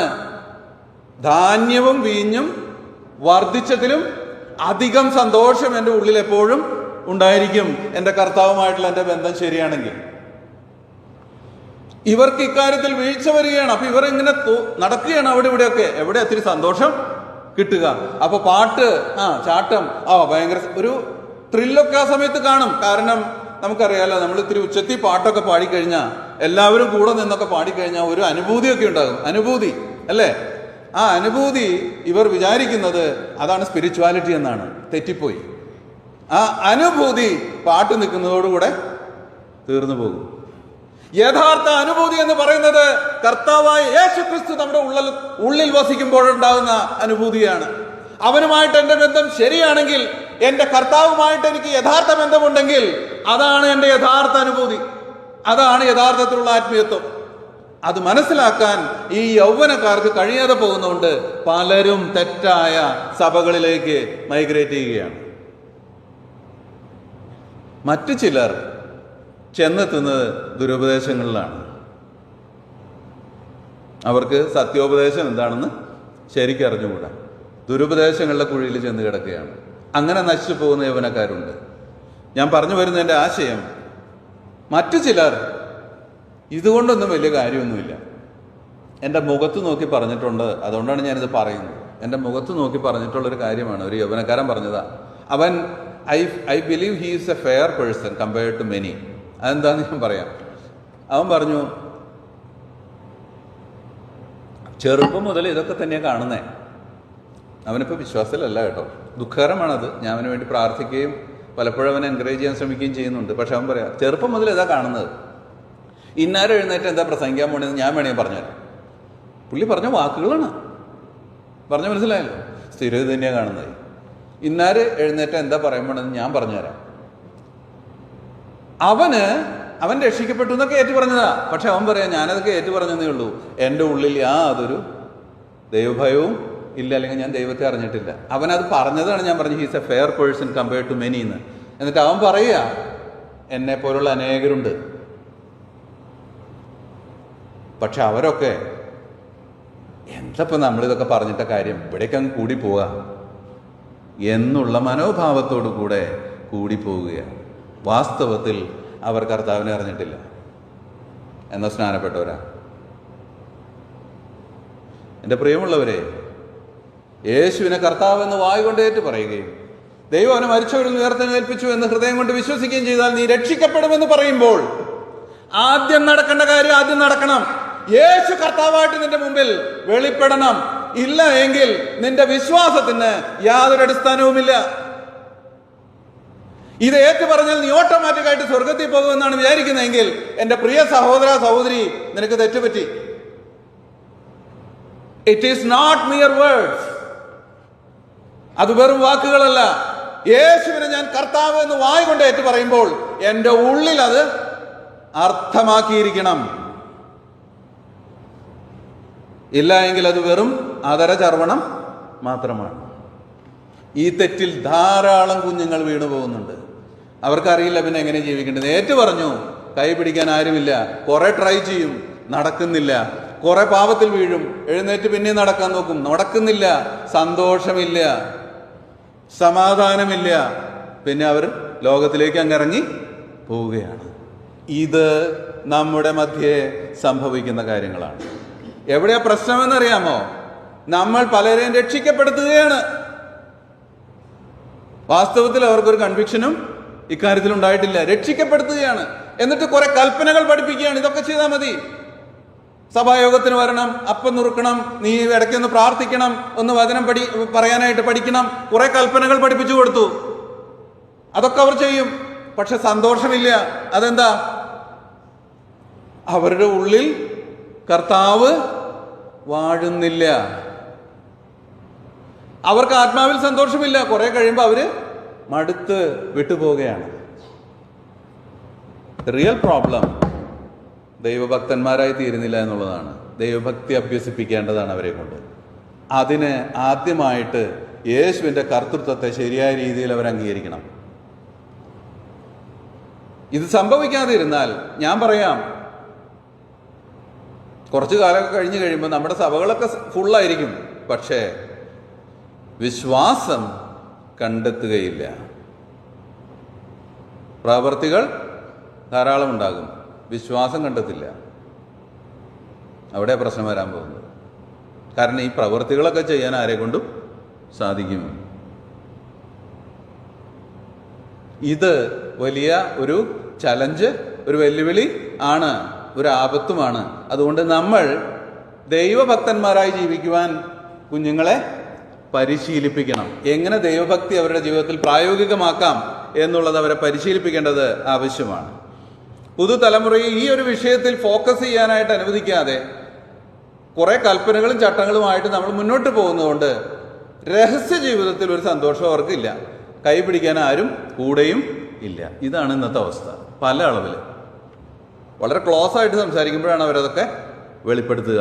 അല്ലെങ്കിൽ ഒന്നും മിണ്ടില്ല. അതെന്താണെന്ന് വെച്ചാൽ, ഞാൻ രക്ഷിക്കപ്പെട്ടവനാണ്, സ്നാനപ്പെട്ട, എനിക്കൊരു ഇമേജ് ഉണ്ടല്ലോ എല്ലാവരുടെയും മുമ്പിൽ. ആ ഇമേജ് കാത്തു സൂക്ഷിക്കാൻ വേണ്ടി അവൻ്റെ റിയൽ പ്രോബ്ലം അവൻ തുറക്കില്ല, അല്ലെങ്കിൽ അവൾ തുറക്കില്ല. ഭയങ്കര ആപത്താണത്, ഭയങ്കര ആപത്താണത്. ഞാൻ ഇനി പഠിപ്പിച്ചു വരുമ്പോൾ ആ കാര്യങ്ങൾ കുറച്ചുകൂടെ ഞാൻ പങ്കുവയ്ക്കാം. മാതാപിതാക്കന്മാർക്ക് വലിയ റോളുണ്ട്, സഭയിലുള്ളവർക്ക് വലിയ റോളുണ്ട്. അതൊക്കെ ഞാൻ ഇനിയും പഠിപ്പിക്കുമ്പോൾ, ഈ ദൈവഭക്തി എങ്ങനെ ആചരിക്കാമെന്ന വിഷയം പഠിപ്പിക്കുമ്പോൾ അത് ഞാൻ പഠിപ്പിക്കാം. പക്ഷേ നമ്മൾ വിജിലൻ്റ് ആയിരിക്കണം പ്രിയമുള്ളവരെ. We are slipping. ഞാൻ പറയാതെ നമ്മൾ വഴുതിക്കൊണ്ടിരിക്കുകയാണ്. നമ്മുടെ ഉപദേശത്തിൻ്റെ കുഴപ്പമല്ല, നമ്മുടെ പ്രാക്ടീസ് ആണ് കുഴപ്പമുണ്ടാക്കുന്നത്. നമ്മൾ എങ്ങനെ അത് പ്രാക്ടിക്കലായിട്ട് അപ്ലൈ ചെയ്യുന്നുള്ളതാണ് പ്രശ്നം ഉണ്ടാക്കുന്നത്. ഉപദേശത്തിൻ്റെ കുഴപ്പമല്ല. നമുക്ക് 1-2 വാക്യങ്ങളോടെ വായിച്ചിട്ട് ഈ ചിന്തയ്ക്ക് വിരാമിടാം. എഫേസ്യർ 4:14-16 വരെ. ഇതാണ് ദൈവം മനുഷ്യരിൽ നിന്ന് ആഗ്രഹിക്കുന്നത്. എന്തൊക്കെയാണ്?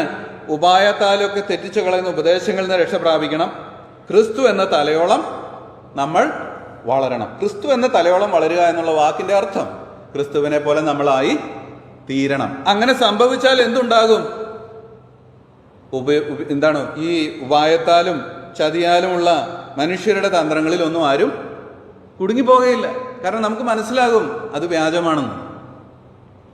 നമുക്ക് തന്നെ മനസ്സിലാകും നമ്മൾ ഭക്തന്മാരായിട്ട് ജീവിക്കുമ്പോൾ ഏതാണ് ശരി, ഏതാണ് തെറ്റ്. പിന്നെ സഭ ശരീരം മുഴുവനും യുക്തമായി ചേരും, ഏകീഭവിക്കും. ഓരോ അംഗത്തിന് അതതിൻ്റെ വ്യാപാരത്തിനൊത്തവണ്ണം ഉദവി ലഭിക്കും, സഹായം ലഭിക്കും. ഏത് സന്ധിയാലും സ്നേഹത്തിലുള്ള വർധനയ്ക്കായി അതിൽ നിന്ന് വളർച്ച പ്രാപിക്കും. ദൈവഭക്തന്മാരായിട്ട് ദൈവമക്കൾ തീരുമ്പോൾ സഭയ്ക്ക് മൊത്തത്തിൽ ഒരു വളർച്ച ഉണ്ടാകും. അതിൻ്റെ കാരണം നമ്മൾ പിന്നെയും സ്വാർത്ഥന്മാർ ആയിരിക്കുകയില്ല, പിന്നെയോ സ്നേഹമുള്ളവർ ആയിരിക്കും. സ്നേഹം എന്ന വിഷയം പഠിപ്പിക്കുമ്പോൾ ഞാൻ അതൊന്നും കൂടെ സ്ട്രൈക്ക് ചെയ്യും. എന്നാലും ദൈവസ്നേഹത്തിലേക്ക് നമുക്ക് കടന്നു വരുന്നത് കൊണ്ട് കൂടുതൽ മറ്റുള്ളവർക്ക് പ്രയോജനമുള്ളവരായി തീരും എന്ന് മാത്രമല്ല, തലയോളം വളരുവാനായിട്ട് ഇടയായിട്ട് തീരും. എഫേസ്യർ 5:1 നമ്മളിങ്ങനെ വായിക്കുന്നു, പ്രിയ മക്കൾ എങ്ങനെയായിരിക്കണം? ദൈവത്തെ അനുകരിക്കുക. ഈ പ്രിയ മക്കൾ എന്നുള്ള പ്രയോഗം നമ്മൾ പലപ്പോഴും ഇങ്ങനെ പ്രാർത്ഥനയിൽ പറയും മക്കളും പ്രിയമക്കളുമാക്കിയെന്ന്. സത്യമാണത്. പക്ഷേ അത് ക്ലെയിം ചെയ്യേണ്ടത് നമ്മളല്ല, ദൈവമാണ് പറയേണ്ടത് പ്രിയമക്കളാണോ എന്ന്. കാരണം നമ്മൾ പ്രിയമക്കളാണോ എന്നുള്ളത് തീരുമാനിക്കേണ്ടത് നമ്മളല്ല, പിന്നെയോ അപ്പനാ തീരുമാനിക്കേണ്ടത്. നമുക്കറിയാം യോസെഫിന്റെ ജീവിതത്തെക്കുറിച്ച്, യാക്കോബിന്റെ ജീവിതത്തെക്കുറിച്ച്. നിങ്ങളത് തന്നെ ഒരു സ്റ്റഡിയാണ്. ഞാനത് ഈ ദിവസങ്ങളത് ധ്യാനിച്ചു കൊണ്ടിരുന്ന ഒരു വിഷയമാണ്. യോസെഫും യാക്കോബും തമ്മിൽ അപ്പനും മകനും എന്നതിനേക്കാളും വലിയ പ്രേമമായിരുന്നു അവർക്ക് തമ്മിൽ. എന്ന് പറഞ്ഞാൽ അവിടെ യാക്കോബ് മരിച്ചപ്പോൾ യോസെഫ് അവൻ്റെ മുഖത്ത് വീണ് കരഞ്ഞു എന്നാണ് നമ്മൾ വായിക്കുന്നത്. മറ്റാരെങ്കിലും അത് ചെയ്തോ എന്ന് നമുക്കറിയില്ല, അവിടെ അങ്ങനെ എഴുതിയിട്ടില്ല. യോസെഫ് അപ്പൻ്റെ അടുക്കൽ നിന്ന് തന്നെ വിറ്റ് കളഞ്ഞിട്ട് തൻ്റെ സഹോദരൻ കാണുമ്പോൾ ആദ്യം ചോദിക്കുന്ന ചോദ്യം, നിങ്ങൾ പറയുന്ന ആ വയോധികൻ ജീവനോടെ ഇരിപ്പുണ്ടോ? ഈ യോസെഫിനും യാക്കോബിനും തമ്മിൽ ഭയങ്കരമായ ഒരു റിലേഷൻ ഉണ്ടായിരുന്നു. നിങ്ങളത് പഠിച്ചു കഴിഞ്ഞാൽ മനസ്സിലാവും. ഭയങ്കര ക്ലോസ് ആയിരുന്നു അവർ രണ്ടുപേരും. യാക്കോബ് പറഞ്ഞ വാക്കുകൾ, നിങ്ങൾ എൻ്റെ നരയെ ദുഃഖത്തോടെ പാതാളത്തിലേക്ക് ഇറങ്ങുമാറാക്കുക. അത്ര ക്ലോസ് ആയിരുന്നു ഇവർ തമ്മിൽ. അത് നിങ്ങൾ പിന്നീട് ഇരുന്ന് പഠിച്ചാൽ മതി. ചുമ്മാതല്ല യോസെഫിന് ഒരു കോട്ട് തയ്ച്ച് കൊടുത്തത്. അതെന്താ? അപ്പൻ്റെ ഹൃദയത്തെ പ്രസാദിപ്പിക്കുന്ന ഉത്തമനായ ഒരു മകനായിരുന്നു ഈ യോസെഫ്. തനിക്കുള്ള എല്ലാ മക്കളിലും അധികം യോസെഫിനെ സ്നേഹിക്കാനുള്ള കാരണം അത്രമാത്രം പിതാവിനെ സ്നേഹിച്ചിരുന്നു യോസെഫ്. തൻ്റെ സഹോദരന്മാർക്ക് തന്നോട് ഒരു നേരെ ചൊവ്വൊരു വാക്ക് പറയാൻ പറ്റില്ല, അത്ര ദേഷ്യമായിരുന്നു. സമാധാനത്തോടെ സംസാരിക്കാൻ കഴിഞ്ഞില്ല എന്ന് അവിടെ എഴുതിയിരിക്കുന്നത് സഹോദരന്മാർക്ക്, യോസെഫിനോട്. അതറിഞ്ഞിട്ടും അപ്പൻ യോസെഫിനോട് നീ പോയി നിന്റെ സഹോദരന്മാരെ കണ്ടിട്ട് വരാൻ പറഞ്ഞപ്പോൾ 100% ഒബീഡിയൻസ് കാണിച്ചു. അതിൻ്റെ പ്രത്യാഘാതം നമുക്കറിയാം. പിന്നെ അങ്ങോട്ട് തിരിച്ചു വന്നില്ല താൻ. പക്ഷെ അനുസരിക്കുന്നത് യാഗത്തെക്കാളും ശ്രദ്ധിക്കുന്നത് മുട്ടാടുകളുടെ മേധസ്സിനേക്കാളും നല്ലതാണ്. യാക്കോബിന്റെ പ്രിയപുത്രനായിരുന്നു യോസെഫ്. യാക്കോബിനോട് ചോദിക്കുക ആരാ പ്രിയ മകൻ എന്ന് ചോദിച്ചാൽ ഉത്തരം കൃത്യമാണ്, യോസെഫാണ്. അതെന്താ? എന്നെ സകലത്തിലും എന്നെ അനുസരിച്ച എന്നെ പ്രസാദിപ്പിച്ച നല്ല മകനാണ്. ബാക്കി 11 മക്കളെ കുറിച്ച് നമ്മൾ എടുത്ത് പഠിച്ചാലും ഇവരൊക്കെ വികടന്മാരായിരുന്നു. വികടൻ എന്ന് പറഞ്ഞാൽ മനസ്സിലായില്ലേ? എന്തെങ്കിലുമൊക്കെ കുഴപ്പങ്ങളുള്ളവർ ആയിരുന്നു. നിങ്ങളത് പിന്നീട് എടുത്ത് പഠിച്ചാൽ മതി, അത് വേറെ സബ്ജക്റ്റാണ്. ശരിക്കും യാക്കോബിന്റെ മനസ്സിനെ പ്രസാദിപ്പിച്ച ഒരു പുത്രനായിരുന്നു യോസെഫ്. അതുകൊണ്ട് അവൻ പ്രിയമകൻ ആയിരുന്നു. ആരാ പ്രിയമകൻ? ദൈവത്തെ അനുകരിക്കുന്നവൻ. പറഞ്ഞു മനസ്സിലായോ? ഈ വാക്കിന്റെ അർത്ഥം എന്താ? പ്രിയമക്കൾ എന്ന പോലെ ദൈവത്തെ അനുകരിപ്പിൻ. ദൈവപുത്രന്റെ സ്വഭാവം നമ്മളിലേക്ക് നാം ആവഹിക്കുമ്പോഴാണ് ദൈവത്തിന്റെ കാഴ്ചപ്പാടിൽ പ്രിയ മക്കളായിട്ട് നമ്മൾ തീരുന്നത്. അത് ദൈവഭക്തിയുടെ പിക്ചറായിട്ട് നമുക്ക് കാണുവാനായിട്ട് സാധിക്കും. 1 കൊരിന്ത്യർ 11:1 അപ്പോസ്തലനായ പൗലോസ് പറയുന്നൊരു കാര്യമാണ്, നിങ്ങളും എൻ്റെ അനുകാരികൾ ആകുവിൻ, ഞാൻ ക്രിസ്തുവിൻ്റെ അനുകാരി ആയിരിക്കുന്നു. അങ്ങനെ പറയണമെങ്കിൽ നിസ്സാര പണിയല്ല കേട്ടോ. പക്ഷേ അപ്പോസ്തലനായ പൗലോസിന് കോൺഫിഡൻസ് ഉണ്ടായിരുന്നു, ഞാൻ ക്രിസ്തുവിൻ്റെ അനുകാരിയാണ്. എൻ്റെ പ്രിയമുള്ളവരെ, ഇതാണ് നമ്മുടെ മാതൃക. നമ്മൾ ഈ ലക്ഷ്യം വെച്ചുകൊണ്ട് വേണം ഈ ഭൂമിയിൽ സ്ട്രൈവ് ചെയ്യാനായിട്ട്, ജീവിക്കാനായിട്ട്, കർത്താവിനെ പോലെ ആയിത്തീരുവാനായിട്ട്. മലാക്കി 1:6 കൂടെ വായിച്ച് നമുക്കിവിടെ നിർത്താം. മലാക്കി 1:6 വളരെ എക്സ്പ്ലിസിറ്റായിട്ട് എഴുതിയിരിക്കുന്ന ഒരു കാര്യമാണ്. എന്താണ്? മകൻ അപ്പനെയും ദാസൻ യജമാനെയും ബഹുമാനിക്കേണ്ടതല്ലോ. നമുക്ക് അപ്പനും ഉണ്ട്, നമുക്കൊരു കർത്താവും ഉണ്ട്, യജമാനൻ അല്ലേ? പിതാവായ ദൈവം നമ്മളുടെ പിതാവായിട്ടിരിക്കുമ്പോൾ പുത്രൻ നമ്മുടെ കർത്താവാണ്. എന്നിട്ട് ദൈവം ചോദിക്കുകയാണ്, ഞാൻ അപ്പനെങ്കിൽ എന്നോടുള്ള ബഹുമാനം എവിടെ? ഞാൻ യജമാനനെങ്കിൽ എങ്കിലുള്ള ഭക്തി എവിടെ? ഭക്തി എന്ന് വെച്ചാൽ ഭയം എവിടെ എന്ന് സൈന്യങ്ങളുടെ യഹോവ അവൻ്റെ നാമത്തെ തുച്ഛീകരിക്കുന്ന പുരോഹിതന്മാരെ നിങ്ങളോട് ചോദിക്കുന്നു. നമ്മൾക്ക് ഈ ചോദ്യം നമ്മുടെ ഹൃദയങ്ങളിലൊന്ന് ഏറ്റിപ്പിടിക്കാം. നമ്മൾ ദൈവത്തിൻ്റെ രാജ്യവും പുരോഹിതന്മാരുമാണല്ലോ. നമ്മൾ എത്രമാത്രം നമ്മളുടെ അപ്പനെ ബഹുമാനിക്കുന്നുണ്ട്? നമ്മൾ എത്രമാത്രം നമ്മളുടെ യജമാനനെ ബഹുമാനിക്കുന്നുണ്ട്? യേശുവിനെ നമ്മൾ കർത്താവെന്ന് വായുകൊണ്ട് ഏറ്റു പറഞ്ഞവരാണ്. സ്വർഗത്തിലെ ദൈവത്തെ നമ്മൾ പിതാവെന്ന് അഭിസംബോധന ചെയ്യുന്നവരാണ്. നമ്മുടെ പ്രവൃത്തികൾ അവനോടുള്ള ഭക്തിയിലാണോ, അവനോടുള്ള ബഹുമാനത്തിലാണോ നടക്കുന്നത്? അതെന്താണെന്ന് ചോദിച്ചാൽ ഇനി നമ്മൾ പഠിക്കാൻ പോകുന്നത് ഹൗ ഗോഡ്ലിനെസ് എന്നുള്ളതാണ്. എങ്ങനെ ഗോഡ്ലിനെസ് പ്രാക്ടീസ് ചെയ്യാം.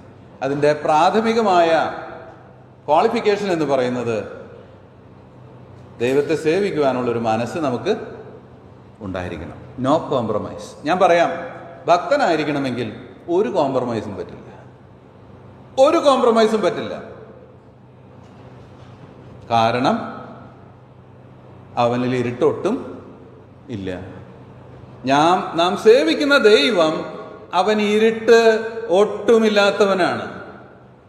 അവനെ സേവിക്കണമെങ്കിൽ അവനെ പോലെ തന്നെ നാം ആയിരിക്കണം. അതാണ് നമ്മൾ പറഞ്ഞത്, പ്രിയ മക്കൾ എന്ന പോലെ അവനെ അനുകരിപ്പിൻ, ഫോളോ ചെയ്യുക, ഇമിറ്റേറ്റ് ചെയ്യുക. നമ്മുടെ സമയം ഇവിടെ അവസാനിക്കുകയാണ്. അടുത്ത ആഴ്ച നമുക്ക് അതിനെക്കുറിച്ച് ചിന്തിക്കാം. ദൈവഭക്തിക്കായിട്ട് എങ്ങനെ ഒരുങ്ങാം, അതാണ് അടുത്ത ആഴ്ച നമ്മൾ ചിന്തിക്കാൻ പോകുന്നത്. അതിനുശേഷം നമ്മൾ പ്രായോഗികമായിട്ട് എങ്ങനെ ദൈവഭക്തി നമ്മുടെ ജീവിതത്തിലേക്ക് കൊണ്ടുവരാമെന്നുള്ളതാണ് ചിന്തിക്കാൻ പോകുന്നത്. അതുകൊണ്ട് ഈ കഴിഞ്ഞ ആഴ്ചകളിലുള്ള ക്ലാസ്സുകൾ, 8ാമത്തെ ക്ലാസ്സാണിത്. കഴിഞ്ഞ ആഴ്ചകളിലെ ക്ലാസ്സുകൾ ആരെങ്കിലും കേട്ടിട്ടില്ലെങ്കിൽ ആ വിഷയങ്ങളൊന്നുകൂടെ കേൾക്കുക. പ്രാക്ടിക്കലായിട്ട് നമ്മൾ എങ്ങനെ ദൈവഭക്തി ആചരിക്കാമെന്നുള്ളതാണ് ഇനി ചിന്തിക്കാൻ പോകുന്നത്. അതുകൊണ്ട് ഈ ഒരുക്കം അതിനാവശ്യമാണ്, ശരിയായ സമർപ്പണം ആവശ്യമാണ്. പ്രാർത്ഥനയോട് കൂടെ തയ്യാറെടുക്കുക. ദൈവം നമ്മെ സഹായിക്കട്ടെ. ദൈവനാമം വാഴ്ത്തപ്പെടുമാറാകട്ടെ.